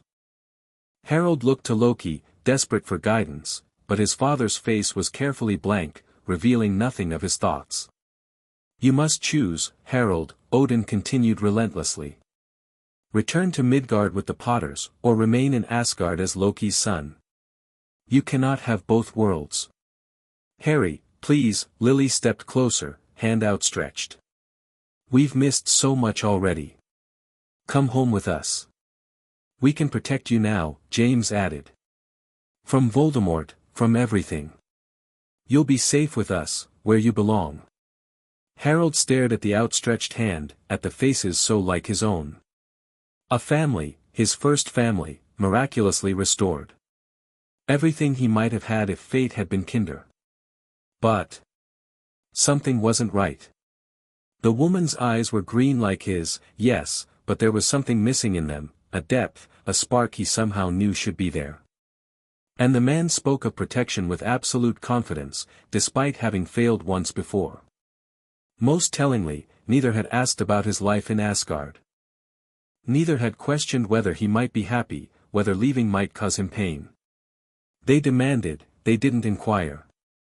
Slowly, Harold reached for the silver lightning pendant at his throat, his trophy from the gates of fear. The gates that had shown him a red-haired woman dead on a cottage floor, her life sacrificed for his. You died, he said quietly, certainty growing within him. Both of you died that night. Voldemort killed you. Lily's expression flickered for an instant, something cold replacing the maternal warmth. No, Harry. That's what they told you, but we survived. My name, Harold said more firmly, is Harold Lockison. And you are not my parents. The crowd's murmur grew louder as Harold backed away from the couple. This is the test, isn't it, he said, turning to Odin. Not to choose between two families, but to discern truth from falsehood. To know my own heart well enough to recognize a lie. A slight smile touched Odin's weathered face. Perspective reveals truth, young prince. Harold turned back to the supposed Potters, who now stood unnaturally still, their expressions fixed in parental concern that no longer seemed genuine. Show yourselves, he commanded, drawing the shadow steel dagger. No more illusions. For a moment, nothing happened. Then, like wax melting in flame, the faces of Lily and James Potter began to transform. Their bodies elongated, skin shifting from human pink to pallid blue. Red hair and spectacles vanished, replaced by ancient armor and cold, calculating eyes. Frost giants. Two of them, now towering over Harold, their true forms revealed. Gasps and shouts erupted from the crowd. Guards stepped forward, weapons drawn, but Odin raised Gungnir, halting their advance. The trial is not complete, he declared. Harold stood his ground as the frost giants glared down at him, their deception exposed. How did you know? One demanded, voice like grinding ice. Harold lifted his chin. My parents loved me enough to die for me, he said. They wouldn't demand I abandon the family who raised me. They would want me to be happy, wherever I was. He turned to Loki, whose carefully neutral expression had given way to unmistakable pride. And my father, my true father, taught me to recognize a lie, no matter how attractive its wrapping. The frost giants snarled in unison, their massive forms tensing as if to attack. But before they could move, Odin struck Gungnir against the platform. Golden energy erupted from the spear, encircling the giants in bonds of light. The trial is complete, Odin announced. Harold Lockison has passed the test of heart. The crowd erupted in cheers as guards moved to take custody of the captured Jotuns. Harold stood motionless, adrenaline still coursing through his veins, the reality of what had happened slowly sinking in. Frost giants, in Asgard. Disguised as his dead parents. A test that could have ended with him willingly walking into enemy hands. Loki was suddenly beside him, a steadying presence at his shoulder. Well done, he murmured, just loudly enough for Harold to hear over the crowd's acclaim. I knew you wouldn't be deceived. You knew. Harold looked up sharply. You knew they weren't real. I suspected the nature of the test, Loki admitted. Though not the form it would take. Before Harold could respond, Odin approached, Frigga and Thor following close behind. The All-Father raised Gungnir once more, silencing the crowd. Harold Lockison has completed all 3 trials, he declared. He has proven his mind, his courage, and his heart worthy of Asgard's highest honors. Thor stepped forward, bearing a small cushion upon which rested a silver circlet set with emeralds that matched Harald's eyes. "Kneel, Harald Loki's," Odin commanded. Harald dropped to one knee, head bowed. The weight of the circlet settled on his brow as Odin placed it there with surprising gentleness. "Rise, Harald Loki's, Prince of Asgard in name, in deed, and in the hearts of our people." As Harald stood, the crowd's cheers reached a crescendo. Flowers rained down on the platform, tossed by enthusiastic citizens. Thor's hand clapped his shoulder with bone-jarring force, while Frigga bent to place a kiss on his forehead just above the circlet. Only Loki remained slightly apart, his expression thoughtful as he watched his son receive the adulation of Asgard. When Harald looked to him, however, his face softened into a genuine smile, rare and all the more precious for its rarity. The celebration continued through the day and into evening, a feast in the great hall, music, dancing, tales of Harald's trials embellished by enthusiastic retelling. Through it all, Harald found himself watching the captured frost giants being led away, wondering about their presence in Asgard, about the lengths they had gone to in their attempt to deceive him. Later, when the festivities had reached their peak and his absence would not be noted, Harald slipped away to a quiet balcony overlooking the city. The stars of Asgard spread above him, constellations he had learned alongside the history and legends of his adopted realm. He didn't turn when soft footsteps approached, recognizing Loki's tread. "You should be celebrating," his father said, coming to stand beside him at the balcony's edge. "You've earned it." "I have questions," Harald replied simply. Loki sighed, a sound of resigned acceptance rather than impatience. "I expected you might. The frost giants. They were trying to take me to Jotunheim, weren't they? This wasn't just a test." "Yes and no." Loki turned to face him directly. "Odin designed the trial to test your heart, your loyalty, your discernment. But he also used it to expose a plot we had suspected for some time." "A plot against me? Why? I'm just a child." Loki's expression grew more serious. "You are my son. That alone makes you a target for those who bear grudges against me, and there are many." He paused, choosing his words carefully. "But you are also something more, Harald. Something that has drawn attention from across the realms. Because of my scar? Because of Voldemort?" "Partly." Loki leaned against the balcony railing, eyes on the distant horizon. "There are prophecies on Midgard concerning Harry Potter. Prophecies that speak of great power, of a conflict yet to come." Harald's hand rose unconsciously to the lightning bolt beneath his circlet. "That's why you took me. Because of a prophecy." It wasn't quite a question, but Loki answered anyway. "No. I took you because you were a child with extraordinary potential who was being mistreated by those who feared your gifts." "The prophecies. I learned of those later. And you didn't tell me. You were young." Loki's voice held no apology, only statement of fact. "Too young to bear the weight of such expectations. And now?" Loki studied him thoughtfully. "Now you have passed the trials. You have proven yourself worthy of the truth, or at least, as much of it as I possess." Harald turned the silver lightning pendant between his fingers, remembering the visions from the gates of fear, the red-eyed creature's words.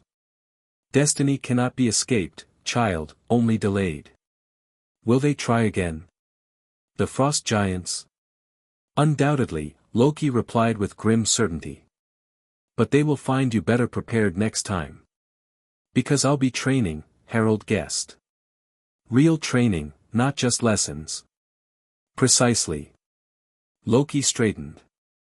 "Your trials have demonstrated your readiness for more advanced instruction, in combat, in magic, in diplomacy. The path ahead will not be easy, but you have proven you can walk it." Harald nodded slowly, absorbing this. "And Midgard?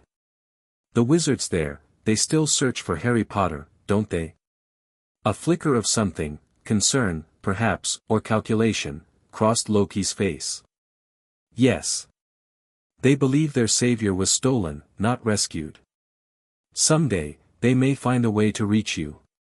And when they do? When they do, Loki said with quiet intensity, they will find not a lost child, but a prince of Asgard.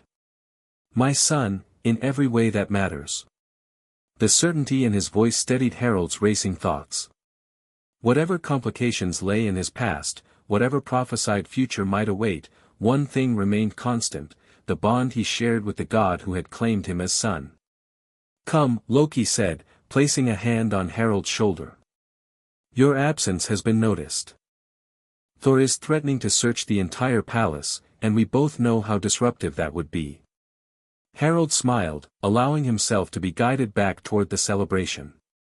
The circlet on his brow caught starlight as he moved, a physical reminder of his new status, of trials completed and challenges overcome.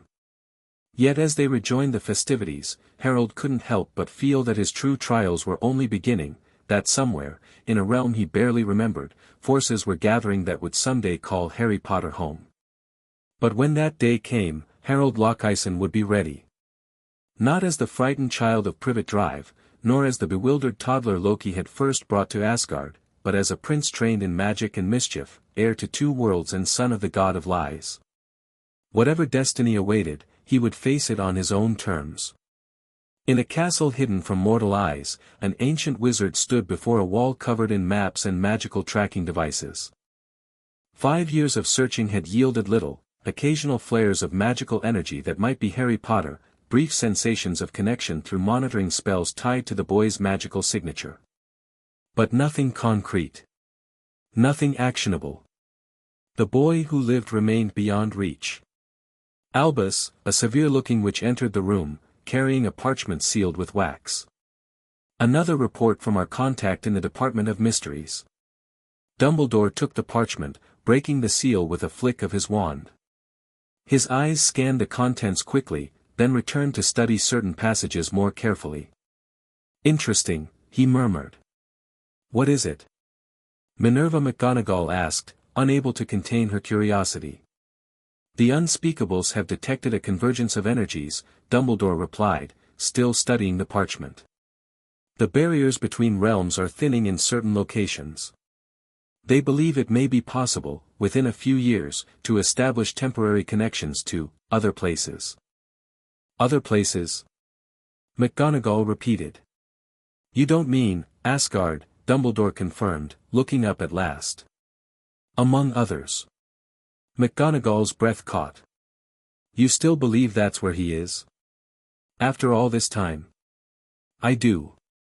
Dumbledore's gaze drifted to a silver instrument on his desk, one of the few monitoring devices that still occasionally showed signs of activity. Harry lives, Minerva. And if the Department of Mysteries is correct, the day may come when we can reach him. And then? Dumbledore didn't answer immediately, his aged face grave in the lamplight. Then we must hope that whatever has become of Harry Potter, some part of him remembers who he was meant to be. Outside the castle windows, storm clouds gathered on the horizon. Thunder rolled across the Scottish Highlands, a sound that in another realm might herald the approach of Thor, god of thunder, uncle to a boy once called Harry, now named Harold, prince of Asgard and son of Loki. A boy whose destiny spanned worlds, and whose heart, tested and proven true, would someday face its greatest challenge. Chapter 3, Worlds Collide. The night sky above Asgard blazed with unfamiliar constellations. Stars that had no business being visible from the realm eternal now burned alongside Asgard's familiar celestial patterns. Ribbons of cosmic energy twisted through the darkness, connecting worlds that normally existed at vast distances from one another. The convergence had begun. From his perch atop one of the palace's highest towers, 13-year-old Harold Lockison tracked the movements of these celestial anomalies, recording their positions in a leather-bound journal. His quill moved rapidly across the parchment, sketching star patterns and noting times as the heavens continued their strange dance. You're supposed to be at the feast, came a familiar voice from behind him. Harold didn't turn, recognizing Loki's steps on the stone floor. The astronomy is more interesting than another diplomatic banquet. Diplomatic banquets, Loki replied, coming to stand beside him, are where the real governance happens. You do well to remember that. Like you did at my age. Harold glanced up with a knowing smile. I seem to recall a story about you turning the Vanir ambassador's wine into snakes. A flash of mischief crossed Loki's face. An educational demonstration of transformation magic. Entirely appropriate. Of course. Harold returned to his observations, adding another note to his increasingly complex diagram. Besides, grandfather excused me. He knows I'm tracking the convergence. Loki leaned forward to examine Harold's work. The journal contained meticulous observations spanning months, calculations, predictions, and increasingly accurate maps of how the 9 realms were aligning. It was sophisticated research, far beyond what most Asgardian youth would attempt. Your predictions are holding true, Loki observed, genuine appreciation in his voice. The alignment between Asgard and Midgard grows stronger each night. Harold nodded, a hint of excitement breaking through his scholarly focus. 3 more days until perfect alignment. When that happens, he tapped a specific calculation, I believe certain locations on both realms will experience direct connections. Temporary doorways, essentially. Doorways, Loki repeated thoughtfully. Interesting theory. Something in his tone made Harold look up sharply. You've thought of this before. Loki inclined his head slightly, neither confirming nor denying. In the decade since bringing Harold to Asgard, he had watched his adopted son grow into a youth who combined Loki's own quick intellect with an intensity entirely his own. Like Loki, Harold possessed natural talent for magic, though his abilities had developed along unique lines. Unlike Loki, he rarely used his gifts for mere amusement or mischief. The lightning scar remained visible beneath Harold's unruly black hair, a permanent reminder of his mysterious origins. 10 years of research had revealed little about its nature, though its connection to Harold's most unpredictable magic was undeniable. The convergence creates opportunities, Loki said finally. And risks. Harold closed his journal, giving his father his full attention. You're worried. Cautious, Loki corrected. The barriers between realms grow thin. Creatures and forces normally contained may find paths to move freely. Including between Asgard and Midgard, Harold said, the implication clear in his voice. Indeed. Loki's eyes studied his son's face. The wizards of Midgard have never stopped searching for Harry Potter. Harold's hand rose unconsciously to touch his scar.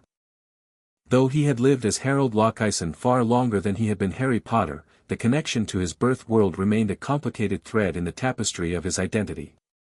Loki had never hidden the truth of his origins, though details emerged gradually as Harold grew old enough to understand them.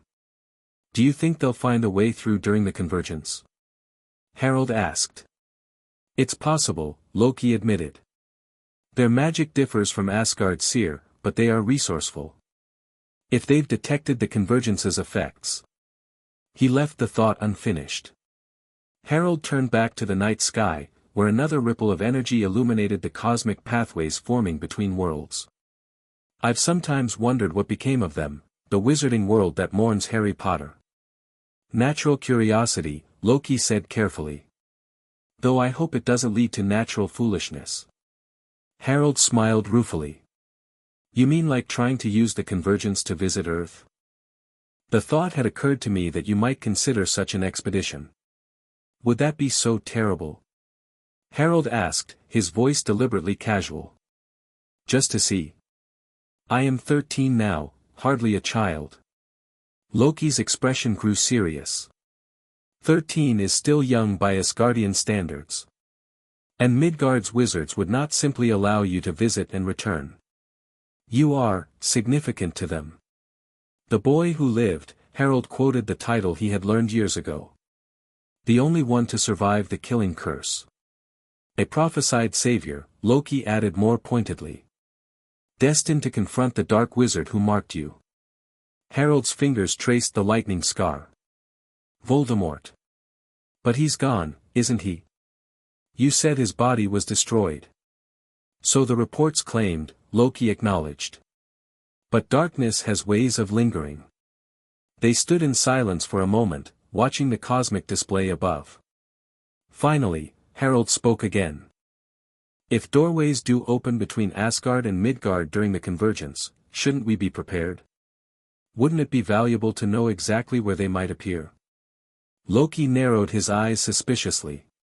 What are you planning, Harold? Nothing reckless, Harold assured him quickly. Just further research. If I can predict the locations of potential convergence points here in Asgard, we can monitor them. Prevent unexpected visitors or incursions. Loki studied him for a long moment, clearly weighing his son's words against the probability that Harold was being entirely forthcoming. Finally, he sighed. Your calculations have merit, he conceded. But any expedition to map convergence points will include guards, and you will remain within Asgard's borders. Is that clear? Harold nodded, hiding his disappointment. Of course, father. Good. Loki glanced toward the palace, where lights blazed from every window and the sounds of celebration drifted upward.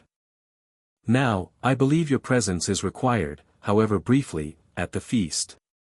Your uncle has been telling the Alfheim delegation about your combat prowess, and they're eager to meet Asgard's young warrior scholar.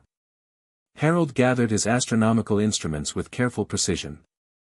Politics, he muttered. Always, Loki agreed, a hint of amusement in his voice. But occasionally entertaining politics. The Alfheim ambassador brought his daughter, approximately your age, and quite accomplished in elemental magic.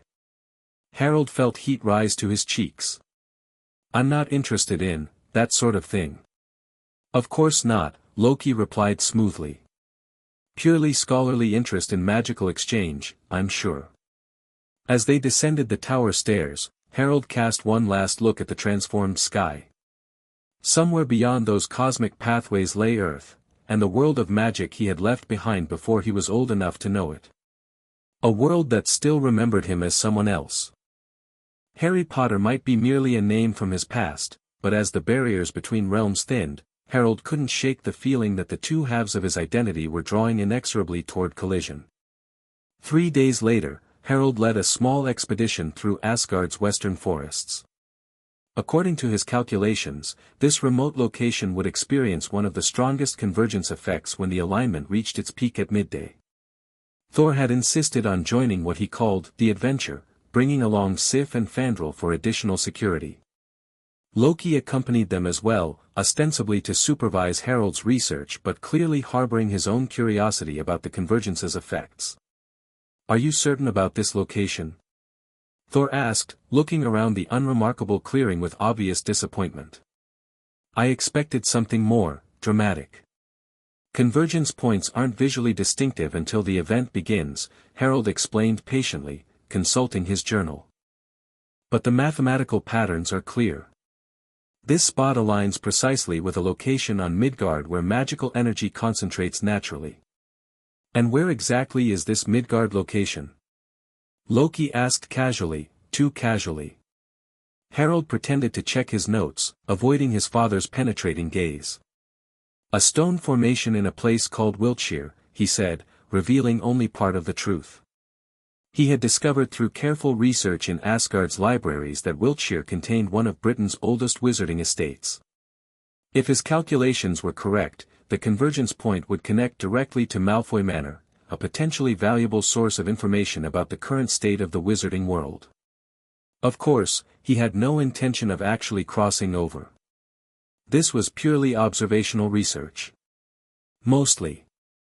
The alignment peaks in approximately 30 minutes, Harold continued, setting up the instruments he'd designed to measure the convergence's effects. We should begin to see the first signs soon. As if summoned by his words, the air in the center of the clearing began to shimmer. Light bent strangely around an invisible axis, colors separating and refracting as if through a prism. There, Harold pointed excitedly. It's starting. The shimmer intensified, expanding outward to form a roughly circular distortion about 3 meters in diameter. Through it, they caught glimpses of another place, stone walls, elaborate gardens, a hint of movement. Midgard, Thor breathed, stepping closer to the phenomenon. I had not visited in many years. It appears to have improved somewhat. That's not typical Midgard, Harold corrected. It's a wizard dwelling, they maintain different standards than ordinary humans. Loki shot him a sharp look. You seem unusually well informed about the specifics. Harold shrugged, feigning nonchalance. I've been studying. Comparative realm cultures is a legitimate scholarly pursuit.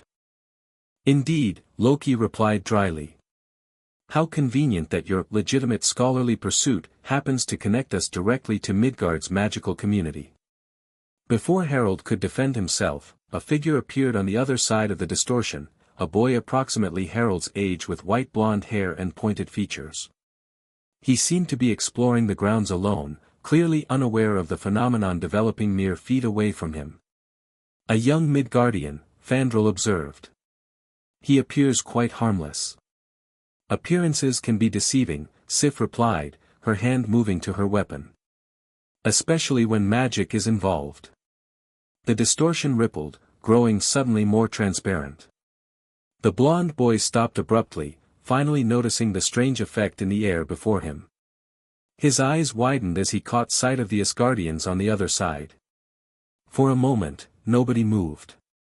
Then the boy drew a thin wooden stick from his robes, a wand, Harold realized. Show yourselves properly. The boy demanded, his voice slightly distorted as it crossed between realms. What kind of magic is this? Thor stepped forward with his typical confidence. Greetings, young Midgardian. I am Thor, Prince of Asgard. We mean no harm. The boy's pale face registered shock, then disbelief. Asgard? As in Norse mythology. You expect me to believe that? Harold moved closer to the convergence point, fascination overcoming caution. This was his first direct contact with someone from the wizarding world, someone his own age, who might know about Harry Potter, about Hogwarts, about all the things that might have been his life. It's true, Harold called across the barrier. We're observing the convergence, a cosmic alignment that temporarily connects different realms. The blond boy's eyes narrowed suspiciously. Who are you, then? Harold Lochison, Prince of Asgard, he replied, then added impulsively, who are you? Draco Malfoy, the boy said, his posture straightening with obvious pride. Of the noble house of Malfoy. Behind him, Harold heard Loki mutter something that sounded like, pretentious even by Asgardian standards. He suppressed a smile. The distortion rippled again, growing stronger. Objects on both sides of the convergence point became more clearly visible to those on the opposite side. This is remarkable, Harold said, consulting his instruments. The connection is stabilizing much faster than I predicted. Which means it could fully open sooner as well, Loki noted, moving to stand beside his son. Perhaps we should withdraw to a safer distance. The Malfoy boy was examining the phenomenon with growing interest. This could be valuable, he said, seemingly to himself. Father would want to know. He turned as if to leave, but Harold called out impulsively, wait. Before you go, could you tell me something about Hogwarts? Draco paused, surprise evident on his pointed face. Hogwarts? You know about Hogwarts? Only what I've read, Harold admitted. Is it as extraordinary as they say? Something like pride crossed Draco's features. It's the finest wizarding school in the world. I'm in Slytherin House, the best house, naturally. He peered more closely at Harold. How does someone from Asgard know about Hogwarts? Before Harold could answer, the distortion suddenly pulsed with blinding intensity. The ground beneath their feet trembled, and the air filled with a high-pitched whine that set teeth on edge. Something's wrong, Harold shouted over the noise, checking his instruments. The convergence is accelerating too rapidly. Harold. Loki grabbed his arm, pulling him backward. We need to leave. Now. But it was too late. With a sound like shattering glass, the distortion expanded explosively. Harold felt a momentary sensation of being in two places at once, then he was falling, tumbling through space that seemed to fold in upon itself. He caught glimpses of the others, Thor reaching for him, Sif and Fandral drawing weapons, Loki's face contorted in alarm, before they vanished from view. He landed hard on manicured grass, the breath knocked from his lungs. As he gasped for air, Harold registered stone walls surrounding an elaborate garden. The scent of unfamiliar flowers filled the air, and somewhere nearby, water trickled from an ornamental fountain. What in Merlin's name just happened? Draco Malfoy stood a few feet away, his wand pointed directly at Harold's chest. How did you get here? Where are the others? Harold sat up slowly, mind racing to process what had occurred. The convergence point had collapsed catastrophically, somehow pulling him through while leaving the others behind. Or perhaps throwing them to different locations entirely. The convergence is unstable, he explained, raising his hands to show he meant no harm. The connection between realms collapsed. I think only I came through. Realms, Draco repeated skeptically. Right. You expect me to believe you're from another world? You look perfectly human to me. Asgardians and humans appear similar, Harold said carefully. But I was actually born on Earth. On Midgard, I mean. Draco's eyes narrowed further. If you were born here, how did you end up, wherever you claim to be from? Harold hesitated. Revealing his true identity carried obvious risks, but he needed some level of trust if he hoped to find a way back to Asgard. It's complicated, he said finally. I was adopted by Loki, my father, when I was very young. I've been raised in Asgard since then. Draco studied him with unmistakable suspicion. You still haven't explained how you know about Hogwarts. Harold stood slowly, brushing grass from his Asgardian clothing. Because I was born a wizard. I would have attended Hogwarts if I'd remained on Earth. This caught Draco's interest. You're a wizard. Prove it. Harold smiled slightly. I don't need a wand like yours. He extended his hand, palm up, and conjured a small sphere of green light that expanded and contracted like a breathing thing. Draco's eyes widened despite his obvious attempt to appear unimpressed. Wandless magic. At our age? That's. He trailed off, then rallied.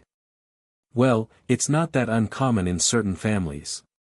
Of course, Harold agreed diplomatically, extinguishing the light. Look, I need to find a way back to Asgard. My father and uncle will be searching for me.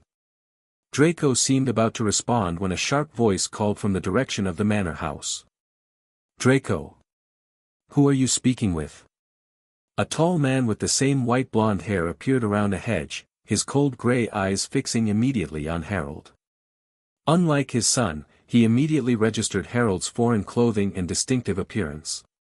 His hand moved to his cane, which Harold suspected concealed a wand. Father, Draco said, straightening his posture. This is Harold. He claims to be from Asgard. Asgard, Lucius Malfoy repeated, his voice dripping with skepticism. How imaginative. He turned to Harold. You have exactly 1 minute to explain your presence on my property before I summon the Ministry Aurors. Harold assessed the situation quickly. The truth, or part of it, seemed the most efficient approach. My name is Harold Lockison. I was conducting research on the cosmic convergence, an alignment of the 9 realms that occurs every 5,000 years.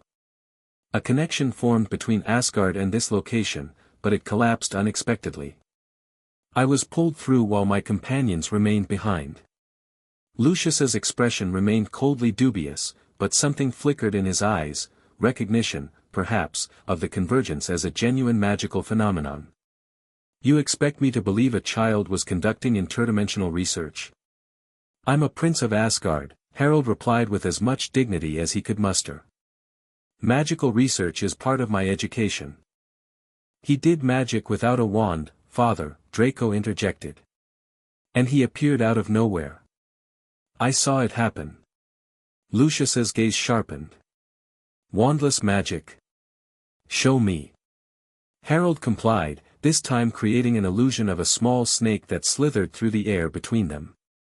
It was one of the first spells Loki had taught him, simple but effective at demonstrating control. Interesting, Lucius murmured. And you say you were born a wizard of Earth before being taken to this Asgard? Harold nodded cautiously, unsure how much to reveal. When I was very young. What was your name then? Lucius asked, his voice deceptively casual. Before you became Harold Lockison. Alarm bells rang in Harold's mind. This was dangerous territory, but lying seemed equally risky. I don't see how that's relevant to my current situation. Indulge my curiosity, Lucius insisted, a dangerous edge entering his voice. After all, you are trespassing on my property. Harold straightened, calling on every lesson in royal bearing he had learned in Asgard. I apologize for the intrusion, but it was hardly intentional. I simply need to find a way back to Asgard, or at least to communicate with my father. Your father, Lucius repeated thoughtfully. Loki, you said. The trickster god of Norse legend. He is the god of mischief, Harold confirmed. And he will be looking for me. Something calculating entered Lucius's expression. Indeed. Well, we cannot have an interdimensional diplomatic incident, can we? You will be our guest until we can determine how to return you to Asgard. The emphasis he placed on the realm's name made it clear he remained skeptical, but Harold sensed an opportunity to learn more about the wizarding world while searching for a way home. Thank you for your hospitality, he said formally. Though I should warn you that the convergence will continue for several days. There may be further effects. How fascinating, Lucius replied with a thin smile. Draco, escort our guest to the blue sitting room. I need to send some correspondence. As Lucius turned to leave, Harold caught a glimpse of genuine excitement breaking through his aristocratic reserve, the look of a man who believed he had stumbled upon something valuable. It did nothing to ease Harold's growing unease. The blue sitting room of Malfoy Manor lived up to its name, decorated in various shades of sapphire and navy that reminded Harold uncomfortably of frost giant skin. Magical portraits adorned the walls, their occupants watching him with undisguised curiosity as he examined the unfamiliar space. So, Draco said once they were alone, if you're really from Asgard, what's it like? Can everyone there do magic? Most Asgardians have some magical ability, Harold explained, but true seer, our form of sorcery, requires study and natural talent. My father is considered one of the most powerful practitioners in the realm. And he taught you? Draco asked, unable to hide his interest. Harold nodded. Him and my grandmother, Queen Frigga. Different styles, though. She specializes in protection and healing magic, while his strengths are illusion and transformation. And you? What's your specialty? Harold hesitated. His own magic had developed along unique lines, Asgardian techniques blended with something wilder that emanated from his scar. I'm still discovering that, he said finally. Draco seemed about to press further when a house elf appeared with a crack that made Harold reach instinctively for his dagger. The small creature bowed low, its pillowcase garment nearly brushing the floor. Master Lucius requests Master Draco and his guest join him in the study, the elf squeaked, not meeting either boy's eyes. Tell him we'll be there shortly, Draco replied dismissively. The elf disappeared with another crack, leaving Harold staring at the empty space it had occupied. What was that creature? He asked, fascinated. Draco looked surprised. Just a house elf. Don't they have servants in Asgard? Yes, but they're people, not. Harold gestured to where the elf had stood. That didn't seem right. They exist to serve wizarding families, Draco said with a shrug. It's their purpose. Come on, father doesn't like to be kept waiting. As they navigated the manor's opulent corridors, Harold absorbed every detail. The architecture, the magical objects, the casual display of wealth, all offered insights into the wizarding world he might have inhabited. It was both familiar and alien, stirring confused emotions he couldn't entirely name. Lucius's study projected power and old money. Ancient tomes lined mahogany shelves, and magical artifacts gleamed from glass display cases. The man himself sat behind an imposing desk, a letter open before him. "Ah, Harold Lockison," he said, setting aside a quill. "I've been making inquiries about your unique situation. The Department of Mysteries at the Ministry of Magic has apparently been tracking unusual celestial phenomena these past weeks. Your convergence seems to align with their observations." Harold nodded cautiously. "The effects will be strongest today and tomorrow, then gradually diminish over the following week." "So I understand." Lucius folded his hands, studying Harold with calculating eyes. "Which means we have a limited window to return you to Asgard, if that is indeed your desire." The implied question hung in the air between them. Harold maintained a neutral expression, though his mind raced. "Of course it's my desire. My family will be concerned." "Your Asgardian family, yes." Lucius leaned forward slightly. "But I wonder about your Earth family. Surely you must have relatives here who have missed you all these years." "They're dead," Harold said flatly. "That's why I was with the Dursleys when my father found me." "Dursleys," Lucius repeated, his eyes gleaming with recognition. "Not a wizarding name." "No. They were Muggles. My mother's sister's family." "Your mother's sister," Lucius said thoughtfully. "And your mother was—" Harold realized he'd walked directly into Lucius's verbal trap. He considered lying, but suspected the man already knew, or strongly suspected, the truth. "My birth mother was a witch," he said carefully. "My birth father was a wizard. They were killed when I was an infant." "By Voldemort," Lucius supplied, watching Harold's reaction closely. "Weren't they, Mr. Potter?" The name sent a jolt through Harold, even though he had anticipated this moment. He kept his expression neutral, drawing on years of Loki's training in maintaining control. "I am Harold Lockison, Prince of Asgard," he said evenly. "Harry Potter died the night Voldemort attacked his family." "Did he?" Lucius asked softly. "How convenient for certain parties." The prophesied savior of the wizarding world, spirited away to another realm before he could fulfill his destiny. Harold's hand moved unconsciously to his scar. "You know of the prophecy?" "I know there is one," Lucius acknowledged. "Its exact contents remain a mystery to most. But the fact that the Dark Lord targeted the Potter family specifically has led to speculation." "The Dark Lord," Harold repeated. "You speak of Voldemort with respect."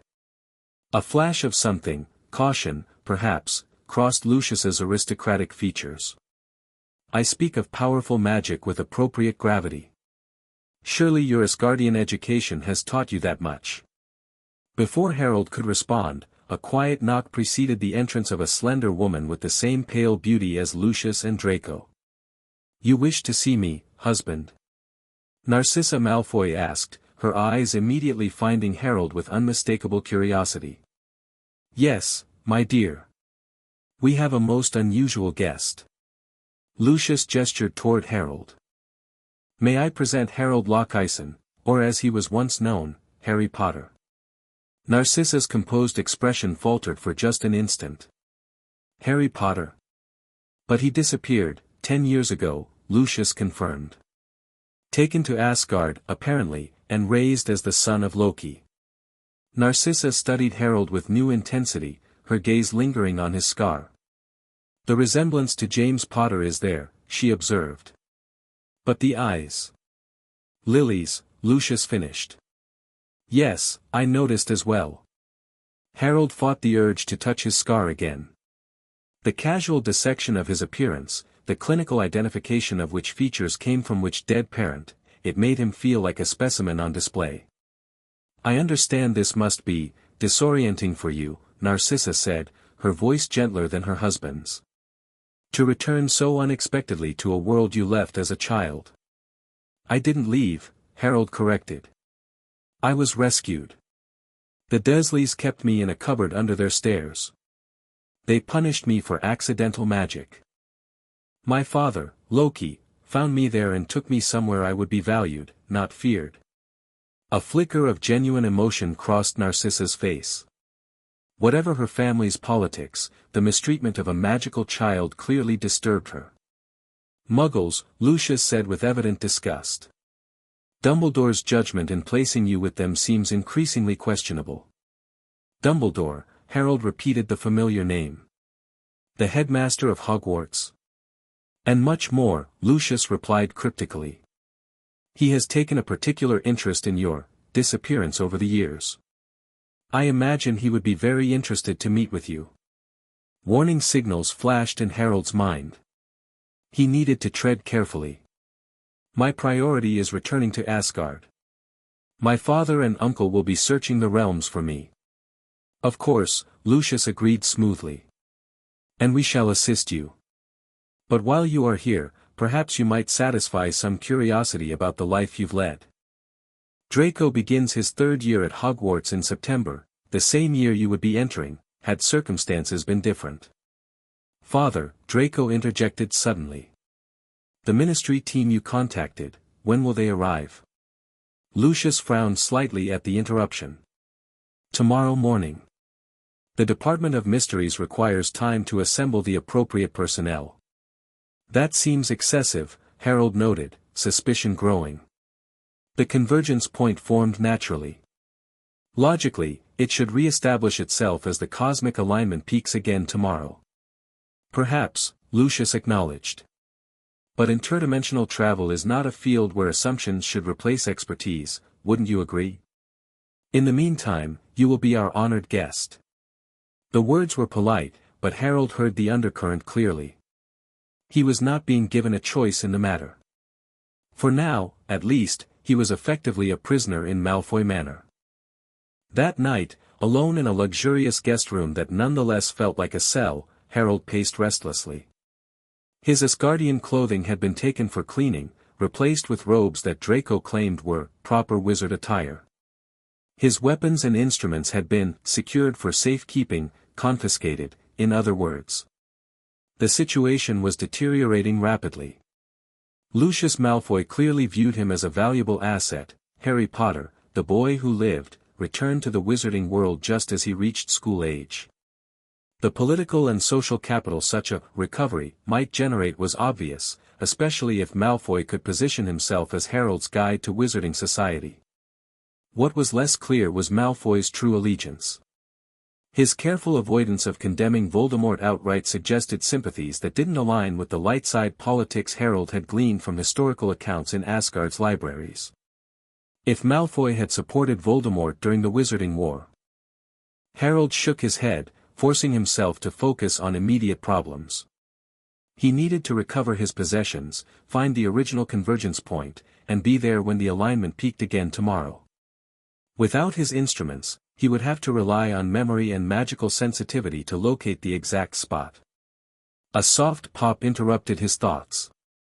The house elf from earlier appeared, carrying a silver tray with a goblet and small plate of pastries.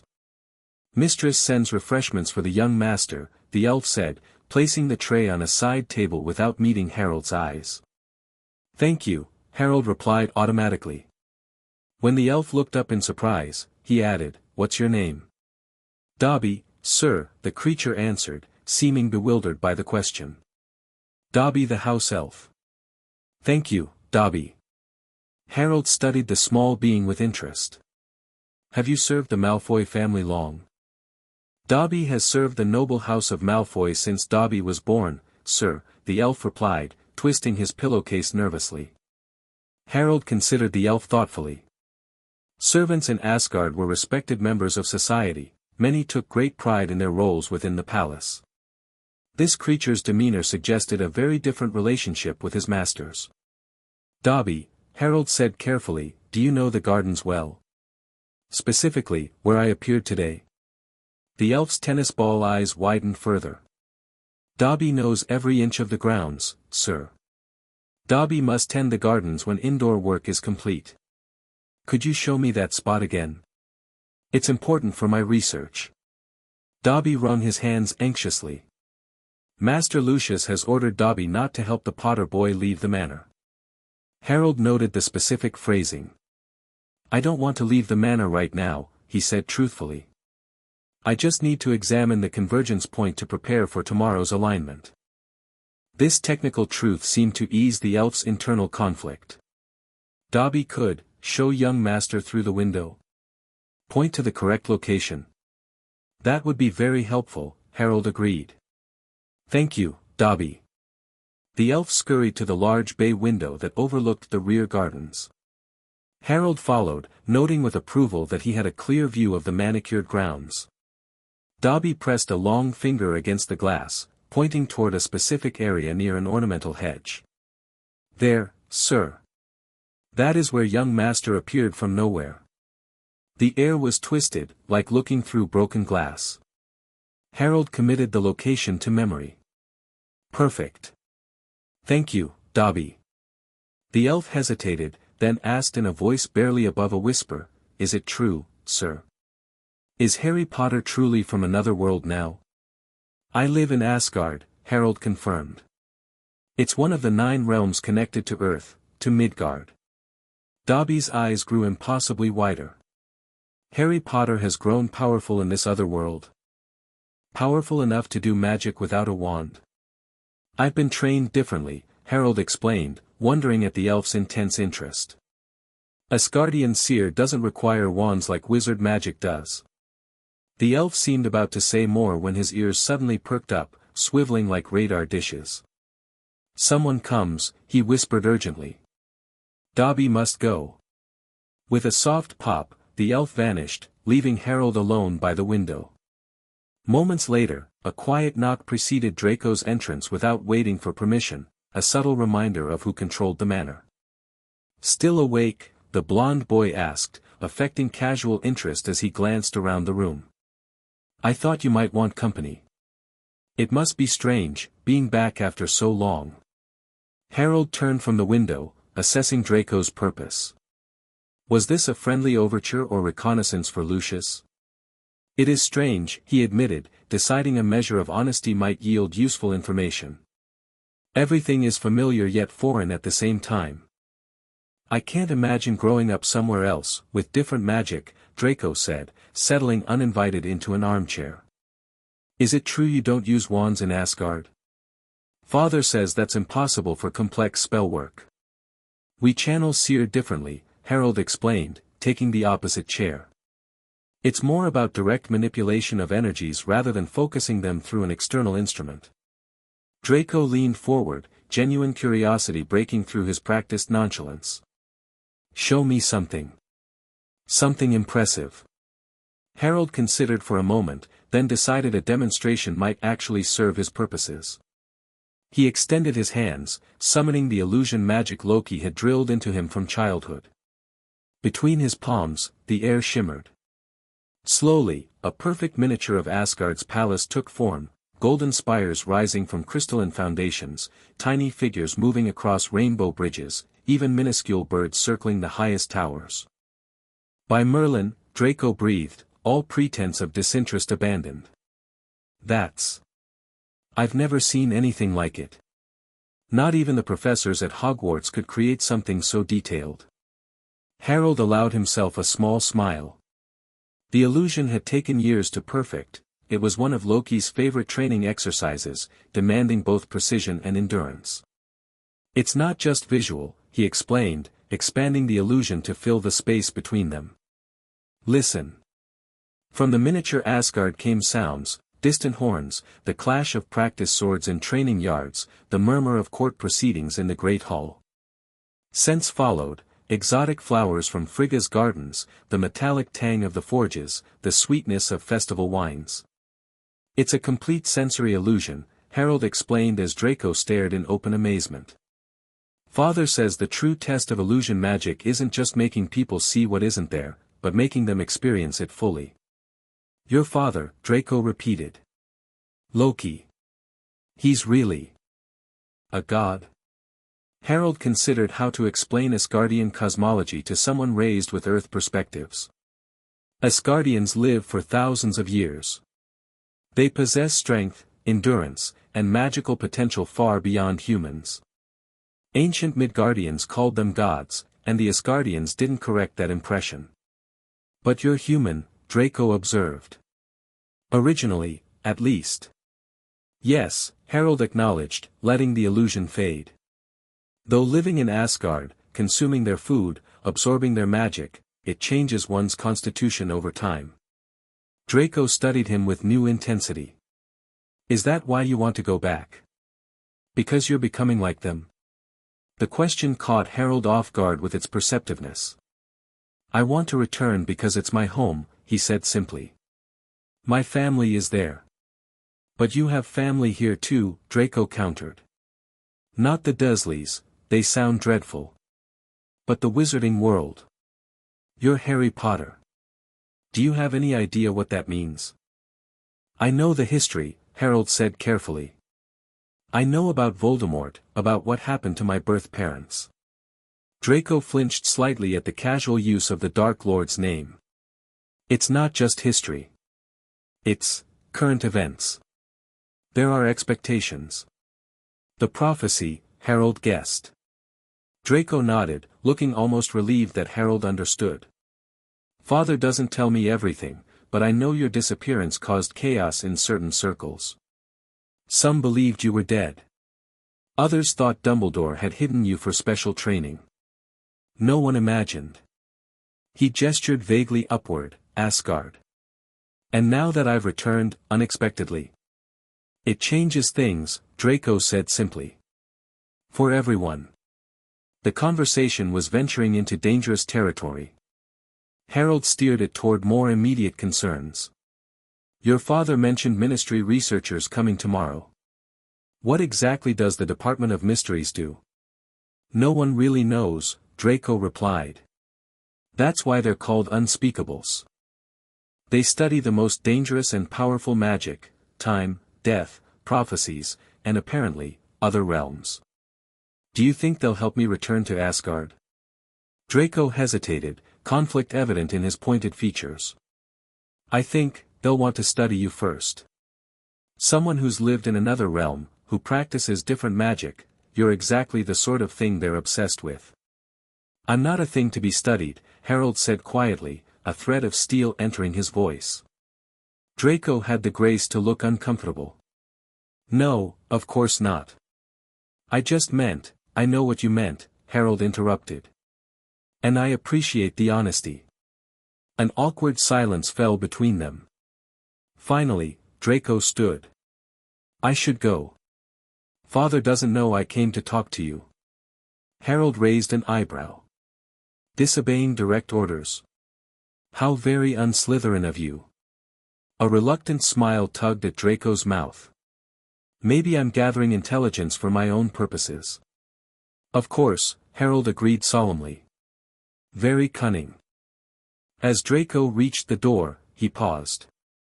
For what it's worth, I think Father is wrong to try to keep you here. If Asgard is truly your home. He trailed off, then squared his shoulders. Well, good night. After the door closed, Harold returned to the window, looking out at the garden where the convergence point had formed. Draco's unexpected moment of empathy had crystallized his own thinking. He was Harold Lockison, Prince of Asgard. But he was also Harry Potter, born of earth magic with a destiny tied to this realm. Both identities were genuine parts of him, denying either would be a form of self-betrayal. What he could not accept, however, was having his choices made for him. Whether by Lucius Malfoy, the Ministry of Magic, or even Albus Dumbledore, whose shadow seemed to loom over all discussions of Harry Potter's fate. Harold touched the window glass, reaching out with his magical senses toward the garden below. Faintly, he detected the residual energy of the convergence point, a wound in reality that was already beginning to heal itself. Tomorrow, when the alignment peaked again, that wound would reopen. He would be ready. Morning brought increasing tension to Malfoy Manor. Lucius disappeared immediately after breakfast, presumably to meet the ministry delegation. Narcissa maintained a veneer of perfect hospitality, but Harold noticed her frequent glances at the ornate clock in the drawing room. "I understand you're interested in Hogwarts," she said as she poured tea with elegant precision. "Draco could tell you about his experiences there." "Yes, Mother," Draco agreed dutifully, though he seemed distracted. "I'm in Slytherin House, for the ambitious and cunning. Though you'd probably end up in Gryffindor like your parents." "My parents were in Gryffindor?" Harold asked, genuinely curious despite his focus on escape planning. "James and Lily Potter were the quintessential Gryffindors," Narcissa confirmed with a slightly pinched expression. "Brave to the point of recklessness. Mother knew them at school," Draco added. She was a few years ahead. Harold studied Narcissa's composed features. "You don't sound particularly fond of them." "We moved in different circles," she replied diplomatically. House rivalries were pronounced in those days. The careful response told Harold volumes about the wizarding world's social dynamics. The Malfoys had almost certainly stood on the opposite side of the conflict from his birth parents, perhaps even supporting Voldemort during his rise to power. Yet here they were, serving him tea and speaking of Hogwarts as if his attendance were a foregone conclusion. "The Sorting Hat considers your preferences as well as your inherent qualities," Narcissa continued, smoothly changing the subject. "Should you decide to attend Hogwarts, you might find Slytherin better suits your unique background." "I appreciate the insight," Harold replied noncommittally. "Though my immediate priority remains returning to Asgard." Narcissa's eyes flickered momentarily to the window, where dark clouds had begun gathering on the horizon. "Yes, the ministry experts should arrive soon to assist with that." Outside, the weather was deteriorating rapidly, an unnatural storm brewing as the convergence approached its peak. Harold could feel the cosmic energies building, creating atmospheric disturbances as the barriers between realms thinned further. "The convergence affects weather patterns," he explained, setting down his teacup. "The clash of different atmospheric conditions from multiple realms creates instability." "How fascinating," Narcissa murmured, though her attention seemed focused on the manor's entrance hall, where voices had become audible.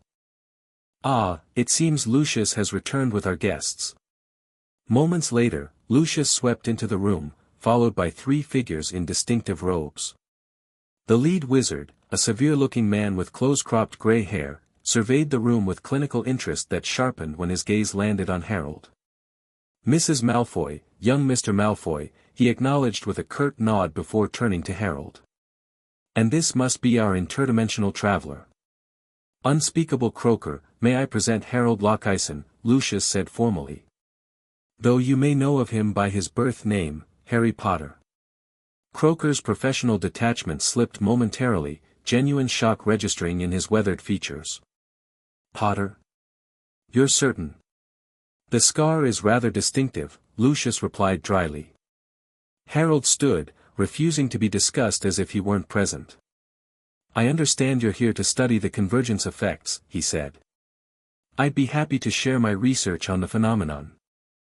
Croaker recovered his composure, regarding Harold with intensified interest. "Yes, your father mentioned your scientific approach. Most unusual for one your age.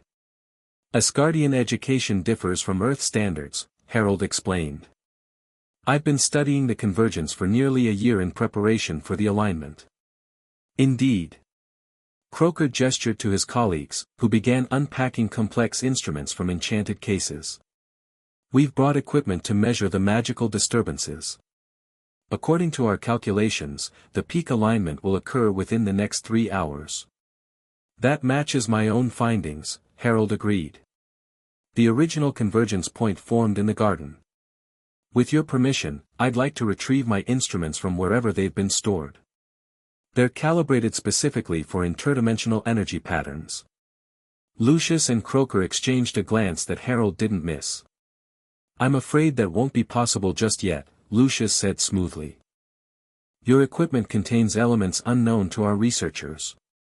They need to be thoroughly examined before we can reintroduce them to an already unstable magical environment."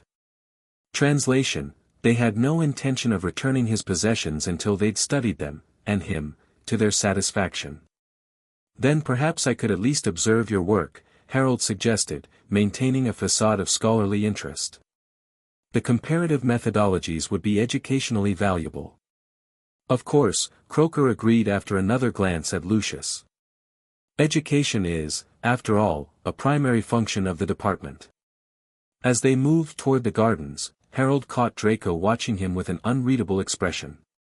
When their eyes met, the blond boy gave a barely perceptible nod toward a side corridor before smoothly engaging one of the junior unspeakables in conversation. Interesting. Perhaps Draco's earlier sympathy was evolving into something more concrete. Outside, the storm had intensified. Wind whipped across the manicured grounds, bending trees and scattering leaves in chaotic patterns. The sky had darkened to an unnatural purple-black, shot through with ribbons of energy that mirrored the cosmic pathways Harold had observed from Asgard. Extraordinary, Croker murmured, adjusting one of his instruments. The magical saturation levels are off the scale. Harold extended his senses, feeling the currents of energy swirling around them. The convergence point was re-establishing itself, not precisely where it had formed yesterday, but close. The cosmic wound was reopening as the 9 realms aligned once more. There, he said, pointing to a spot 30 yards away where the air had begun to shimmer. That's where the new connection will form. Croker looked impressed despite himself. You can sense it without instruments? Asgardian training enhances magical sensitivity, Harold explained, moving toward the distortion. The convergence point will stabilize faster than yesterday, but it won't last as long. The peak alignment is briefer the second day. The unspeakables hurried to position their equipment around the forming disturbance, casting spells that seemed designed to contain and measure rather than facilitate passage. Harold watched their methodology with growing concern. They were treating the phenomenon as something to be studied and controlled, not as a doorway he could use to return home. A flash of lightning split the sky, followed almost instantly by a thunderclap that shook the ground beneath their feet. The storm was directly overhead now, magical energy crackling visibly in the air around them. The readings are spiking, one of the junior unspeakables shouted over the wind. Something's coming through. The shimmering distortion expanded suddenly, forming a clear window between worlds. Through it, Harold could see Asgard, not the royal city, but a mountainous region he recognized from hunting expeditions with Thor. And striding through that landscape, lightning crackling around his hammer, came Thor himself. Nephew, his voice boomed across the dimensional barrier. Stand back. Harold had just enough time to dive aside before Mjolnir crashed through the convergence point, shattering the unspeakable's containment spells like glass. Thor followed his hammer through the opening, red cape billowing dramatically as lightning continued to dance around his armored form. Harold. Thor's relieved grin was like the sun breaking through storm clouds. We've searched 3 realms for you. Before Harold could respond, Lucius had drawn his wand, pointing it directly at Thor. Halt. You are trespassing on private property. Thor regarded the slender wand with amused confusion. A stick? You threaten the god of thunder with a twig? Thor, Harold said quickly, moving to his uncle's side. These are wizards of Midgard. Their wands channel their magic. Ah. Thor nodded understanding, though he looked no more impressed. Nevertheless, I have come for my nephew. Stand aside, wizard. Croker had recovered from his initial shock, his own wand now drawn. This is an unprecedented diplomatic situation, he said, professional interest overriding caution. We cannot simply allow you to remove Mr. Potter from British magical jurisdiction without proper protocols. Potter? Thor repeated, looking to Harold in confusion. You speak of Harold Lochison, Prince of Asgard and my brother's son. He was born Harry Potter, Lucius explained, maintaining his defensive stance. A British wizard of considerable importance to our world. Thor's expression darkened like a thunderhead. The child my brother rescued from cruel caretakers. The one who locked him in a cupboard. Lightning crackled more intensely around Mjolnir as Thor's anger grew. The unspeakables exchanged nervous glances, clearly reassessing the threat level of the situation. "Uncle," Harold intervened, placing a calming hand on Thor's arm. "They're not the ones who mistreated me. But they do seem reluctant to let me return home. Is this true?" Thor demanded of Lucius, his voice dropping to a dangerous rumble. "You would keep my nephew against his will?" Before Lucius could formulate a response, another figure emerged through the convergence point, tall, slender, and radiating cold fury that made Thor's anger seem tame by comparison. "I believe," Loki said with deadly softness, "that would be a spectacularly unwise decision." The god of mischief stepped fully into the Malfoy garden, green magic wreathing his hands as his gaze swept over the assembled wizards before finding Harold.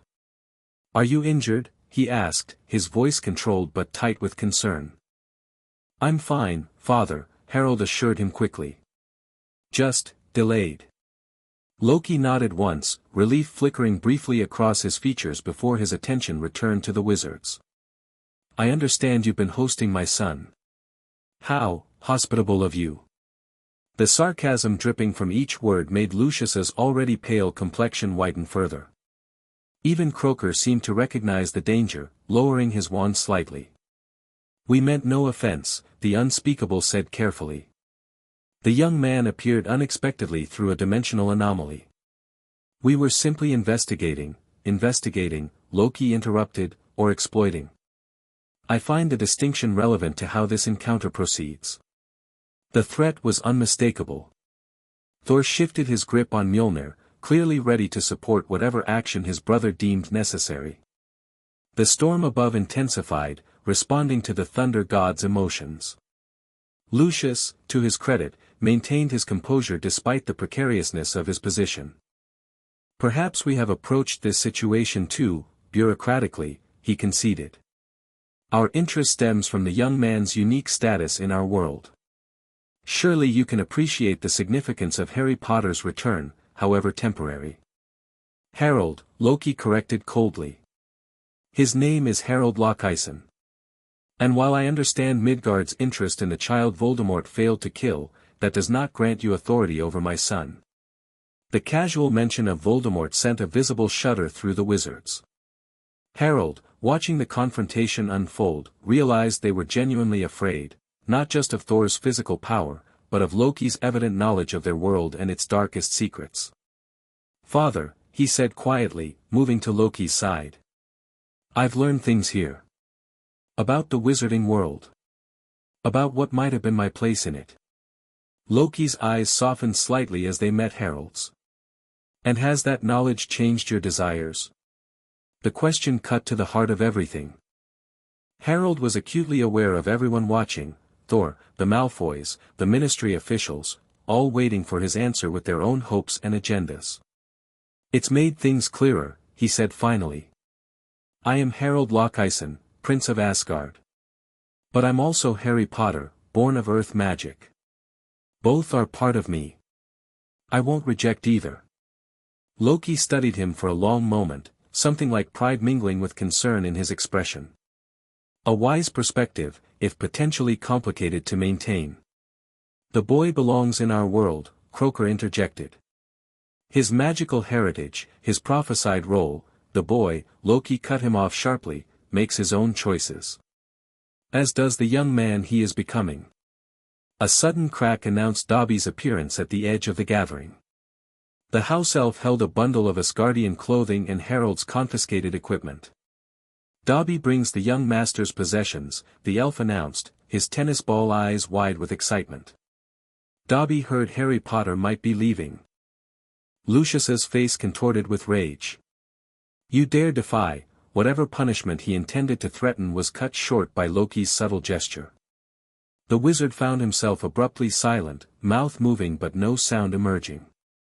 "Thank you, Dobby," Harold said, accepting his belongings with genuine gratitude. "You've been very helpful." The elf bowed deeply. "Harry Potter is kind to thank Dobby. Harry Potter is a great wizard to have such powerful family come looking for him." Thor beamed at this assessment, while Loki merely raised an eyebrow. Lucius, still magically silenced, looked apoplectic.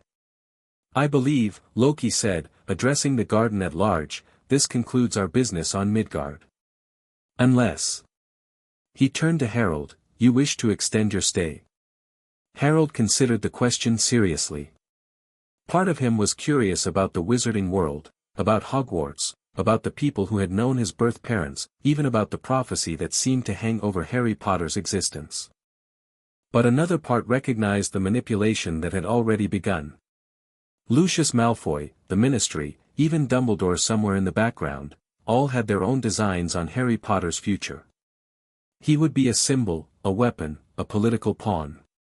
In Asgard, he was simply Harold, Loki's son, Thor's nephew, a prince with his own path to forge. "I think," he said slowly, "that I would like to return to Asgard. For now." The qualification was deliberate, and he saw that Loki understood it immediately.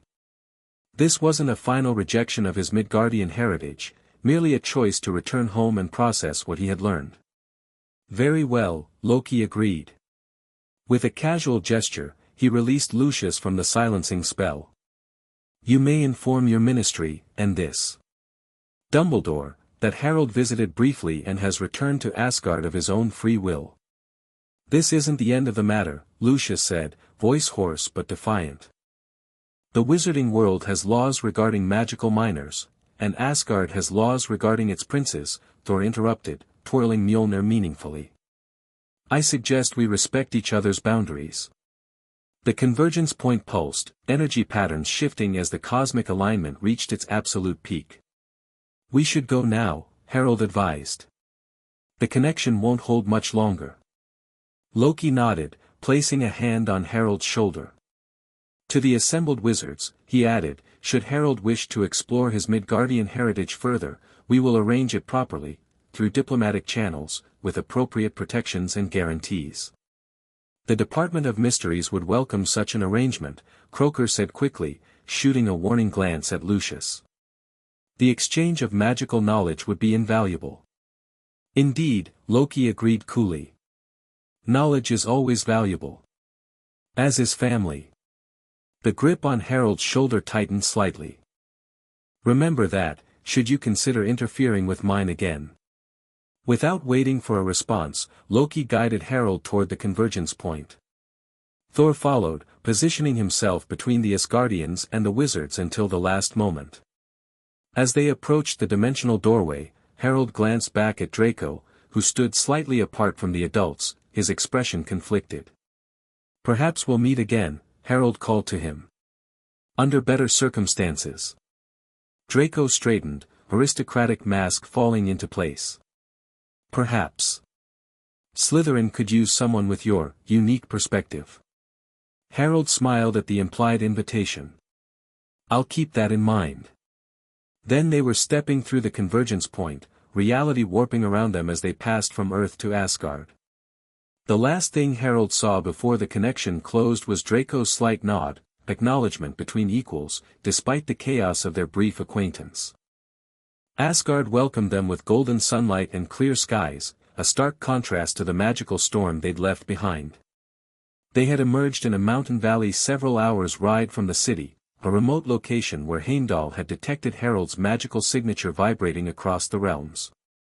The convergence affects different locations unpredictably, Loki explained as they began the journey home. "Your original entry point collapsed catastrophically, scattering its energy.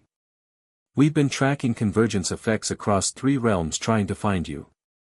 "I'm sorry for the worry I caused," Harold said. "The calculations were accurate, but I didn't anticipate how unstable the connection would be." "You couldn't have known," Thor assured him cheerfully. "Even the ancient texts speak of the convergence's unpredictability. What matters is that we found you." "Yes," Loki agreed, though his tone was more measured. "Though perhaps next time, you might consult more experienced researchers before attempting interdimensional experimentation." Harold accepted the mild rebuke with a nod. "I've learned a great deal. About the convergence, about Earth's wizards, about—" He hesitated, "about Harry Potter." Loki's expression remained neutral, but his eyes sharpened with interest. I imagine the Malfoys had much to say on that subject. You know them? Harold asked, surprised. I know of them, Loki clarified. During your early years in Asgard, I made certain inquiries about Midgard's magical community. The Malfoy family appeared frequently in my research: wealth, political influence, and questionable allegiances during Voldemort's rise to power. They were Death Eaters, Harold guessed, using the term he had encountered in historical accounts. Voldemort's followers. Lucius Malfoy was accused, Loki acknowledged. He claimed to have been magically controlled, a defense many found convenient after Voldemort's fall. Thor, who had been listening with uncharacteristic patience, interjected, "You were fortunate, nephew, that we found you quickly. Such people cannot be trusted." I know, Harold agreed. But the experience was informative. They see Harry Potter as something between a weapon and a symbol. The boy who lived, returned at last.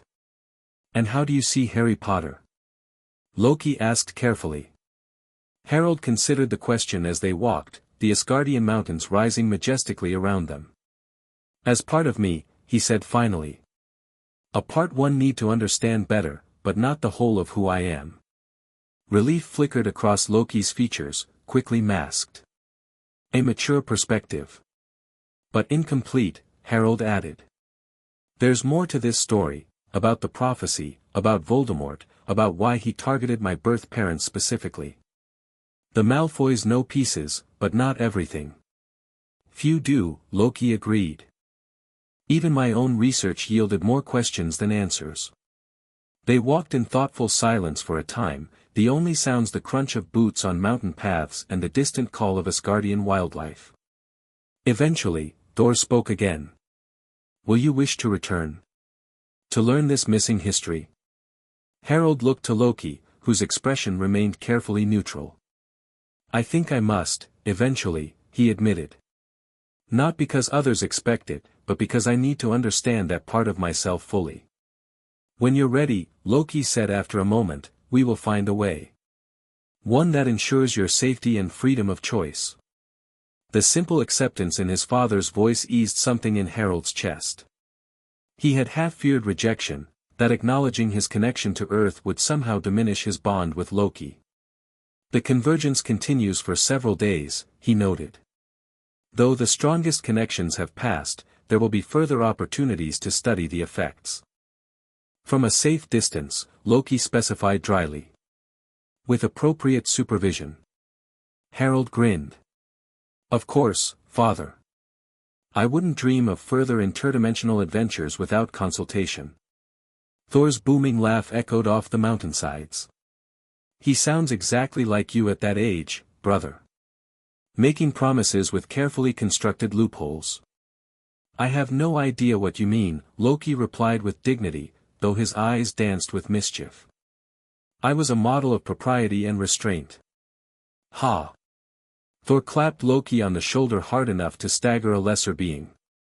Tell that to Lady Freya after you transformed her favorite cats into miniature bilgesnipe. As the brothers fell into familiar banter, Harold watched them with quiet contentment. This was family, imperfect, complex, occasionally maddening, but fundamentally supportive. Whatever Harry Potter might have had on Earth had been taken by Voldemort's attack. What Harold Lockison had in Asgard was real and present. Yet as they crested a ridge and the Golden City came into view, sparkling in the distance like a dream made manifest, Harold knew his journey of self-discovery was just beginning. The convergence had opened doorways between worlds, not just physically, but within his own identity. Harry Potter and Harold Lockison. Earth Wizard and Asgardian Prince. Two names, two worlds, two destinies, somehow, he would need to reconcile them. But not alone. Never alone. Odin waited for them in the observatory, where Heimdall stood eternal watch over the 9 realms. The All-Father's expression remained impassive as they reported Harold's adventure and rescue, but his single eye missed nothing, particularly the subtle changes in his grandson's demeanor. You found your birth world, informative. Odin asked when the formal accounting was complete. Yes, grandfather, Harold replied. Though I have more questions now than before. Knowledge often works that way, Odin observed. The more you gain, the more you realize remains unknown. The wizards recognized him immediately, Loki added. Harry Potter's significance to them remains undiminished despite his decade-long absence. Odin nodded slowly. As I suspected it might. Prophecy is a powerful force, one that transcends mere distance or time. Harold looked up sharply. You knew of the prophecy? About me and Voldemort? I knew there was one, Odin confirmed. Its specific contents remain obscured, even to Asgard's sight. But its binding power. The All-Father's gaze turned distant. That, we could sense from the moment Loki brought you before us. Why didn't you tell me? Harold asked, unable to keep a hint of accusation from his voice. Would it have served you to know as a child that forces beyond your control had marked you for conflict? Odin countered. Some burdens are best introduced gradually, as strength develops to bear them. Harold wanted to argue but found he couldn't. The weight of being Harry Potter, even the little he now understood of it, would have been crushing to a younger child. The question now, Odin continued, is how you will proceed with this knowledge. I need to learn more, Harold said firmly. About the prophecy, about Voldemort, about the wizarding world I was born into. But, he added, seeing concern flicker across Loki's normally controlled features, Asgard is my home. That hasn't changed. Odin studied him thoughtfully. There are ways to honor both aspects of your heritage. The convergence is but one method of traveling between realms.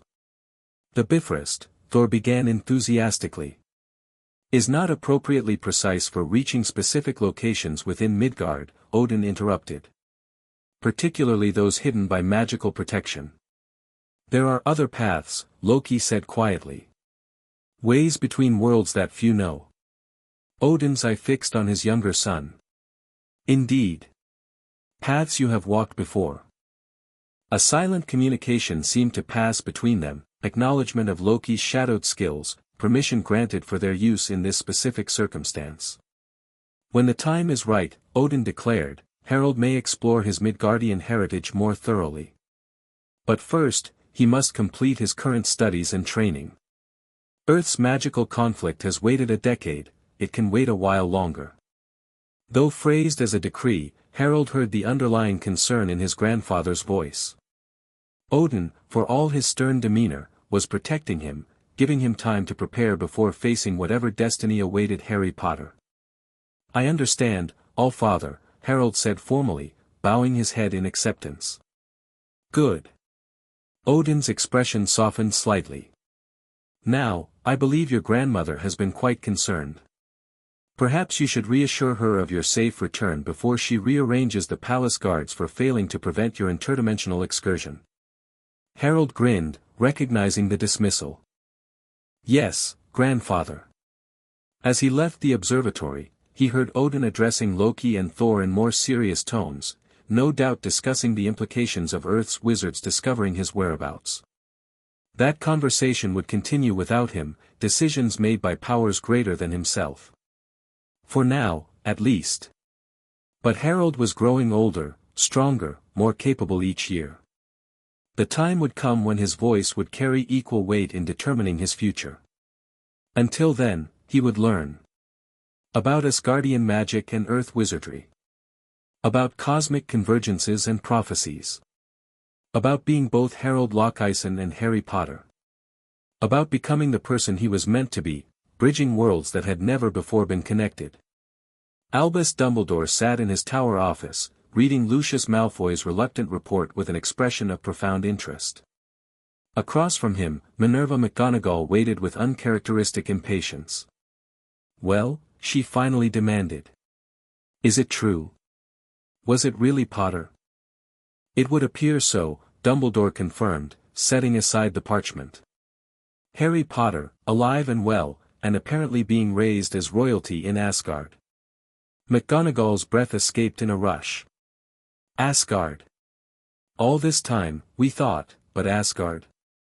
The realm of Norse mythology. Norse beings who once visited Earth and were worshipped as gods, Dumbledore corrected gently. Their existence has been theorized by the Department of Mysteries for centuries, though direct contact has been exceedingly rare. And Potter, Harry, he's being raised by this. Loki. McGonagall's Scottish brogue intensified with her agitation. The trickster god. The one associated with lies and mischief. So it seems, Dumbledore agreed, though his tone remained thoughtful rather than alarmed. Though according to Lucius's account, biased though it may be, the boy appears well-adjusted, extremely well-educated, and remarkably powerful for his age. But the prophecy, Albus. If he remains in Asgard. The prophecy speaks of a power the Dark Lord knows not, Dumbledore mused. Perhaps being raised beyond our world, trained in magic we barely comprehend, is precisely the advantage Harry needs. You cannot possibly approve of this situation, McGonagall protested. A British wizard, James and Lily's son, raised by alien beings. Approve? Perhaps not. Dumbledore's aged fingers steepled thoughtfully. But I find myself intrigued by the possibilities. Harry Potter was taken from a situation of neglect, one I must take responsibility for creating, and given a home where his magical nature is not merely accepted but celebrated. But he belongs here, McGonagall insisted. At Hogwarts, learning proper wizarding ways. Does he? Dumbledore's blue eyes twinkled with sudden intensity. Belonging is a complex concept, Minerva. Harry, or Harold, as he now calls himself, has spent his formative years in Asgard. His sense of identity, his understanding of magic, his family bonds, all are rooted there now. So we do nothing. Allow him to remain beyond our reach? For now, Dumbledore agreed calmly. According to Lucius, the boy expressed interest in learning more about his wizarding heritage. When he chooses to explore that interest further, we will be ready to welcome him. And Voldemort? McGonagall whispered the name despite herself. We know he isn't truly gone. When he returns, Dumbledore interrupted gently, he will face not a boy raised in a cupboard under the stairs, but a young man trained by beings whose magic predates our own civilization. I find that prospect rather encouraging. McGonagall didn't look entirely convinced, but she nodded reluctantly. I suppose we have little choice in the matter. If these Asgardians are as powerful as the reports suggest. Precisely. Dumbledore rose, moving to the window that overlooked Hogwarts grounds. Our task now is to prepare, for Harry's eventual return to our world, for the knowledge he may bring with him, and for the conflict that still lies ahead. Outside, the unusual storm triggered by the convergence was finally dissipating. Stars began to appear in the clearing sky, the same stars visible from Asgard, though from a different perspective. Two worlds, connected by a boy with two names and a destiny that transcended both. In Asgard's royal wing, Harold stood on his balcony, gazing up at the night sky. The convergence's effects were still visible, strange constellations appearing where they didn't belong, cosmic pathways occasionally rippling across the darkness. Behind him, his chamber door opened quietly. Loki entered, moving to stand beside his son at the balcony's edge. Your grandmother was relieved to see you safe, he observed. Though she expressed some creative ideas about appropriate consequences for unauthorized interdimensional travel. Harold winced. Additional lessons in protective magic. For the next 3 months, Loki confirmed. Along with a rather intensive study of multiverse theory and established protocols for cross-realm contact. Fair enough, Harold conceded. After a moment, he added, I am sorry for the worry I caused. I didn't intend to cross over completely, just observe. Intentions and outcomes often diverge, Loki noted, no real rebuke in his voice. A lesson I've learned repeatedly over the centuries. They stood in companionable silence for a time, watching the cosmic display above. Finally, Harold voiced the question that had lingered since their return. Are you disappointed? That I want to know more about Harry Potter, about the wizarding world. Loki didn't answer immediately, his gaze remaining fixed on the stars. When he did speak, his voice was unusually reflective. When I found you in that cupboard, I had complicated motivations. I sensed power, potential that was being wasted. I saw a use for you. He paused, his expression softening. What I didn't expect was how that would change over time. How you would become not a tool or an asset, but your son, Harold finished quietly. Loki nodded, uncharacteristically vulnerable. My son. In all the ways that matter. He turned to face Harold directly. So no, I am not disappointed that you wish to understand all aspects of your identity. I would be disappointed if you didn't, if you accepted limitations on your knowledge or potential simply to please others. Even me. Relief washed through Harold. Thank you. But, Loki added, his tone growing more serious, I want you to be careful. The wizarding world has its own agenda for Harry Potter, expectations and demands that may not align with your best interests. I know, Harold agreed. I felt it even in my brief time with the Malfoys. They see a symbol, not a person. Precisely. And symbols are powerful tools, especially in the hands of those who know how to use them. Loki's expression darkened momentarily. Trust your instincts when you encounter such manipulations. You've been raised to recognize deception in all its forms. By the god of mischief himself, Harold pointed out with a small smile. Exactly. Loki's own lips curved upward. Who better to teach you to recognize when others attempt to control your narrative? The conversation lightened after that, turning to more immediate matters, Harold's studies, upcoming court events, Thor's latest diplomatic misadventure in Vanaheim. But as they spoke, a fundamental shift had solidified between them.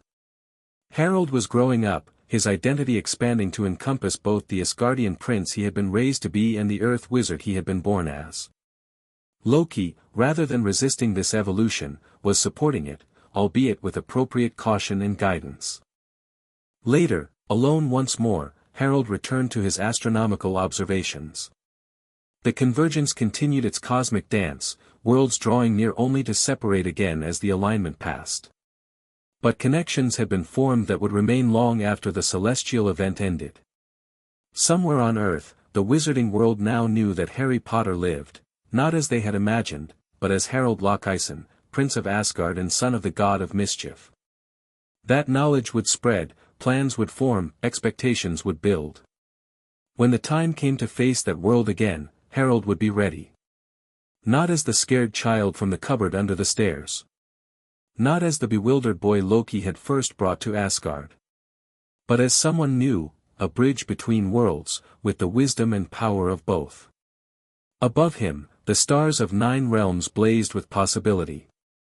And Harold Lockison, once known as Harry Potter, reached out with both hands to embrace his complex destiny. The end. Thank you for watching this video. Please be sure to subscribe to our channel and like this video.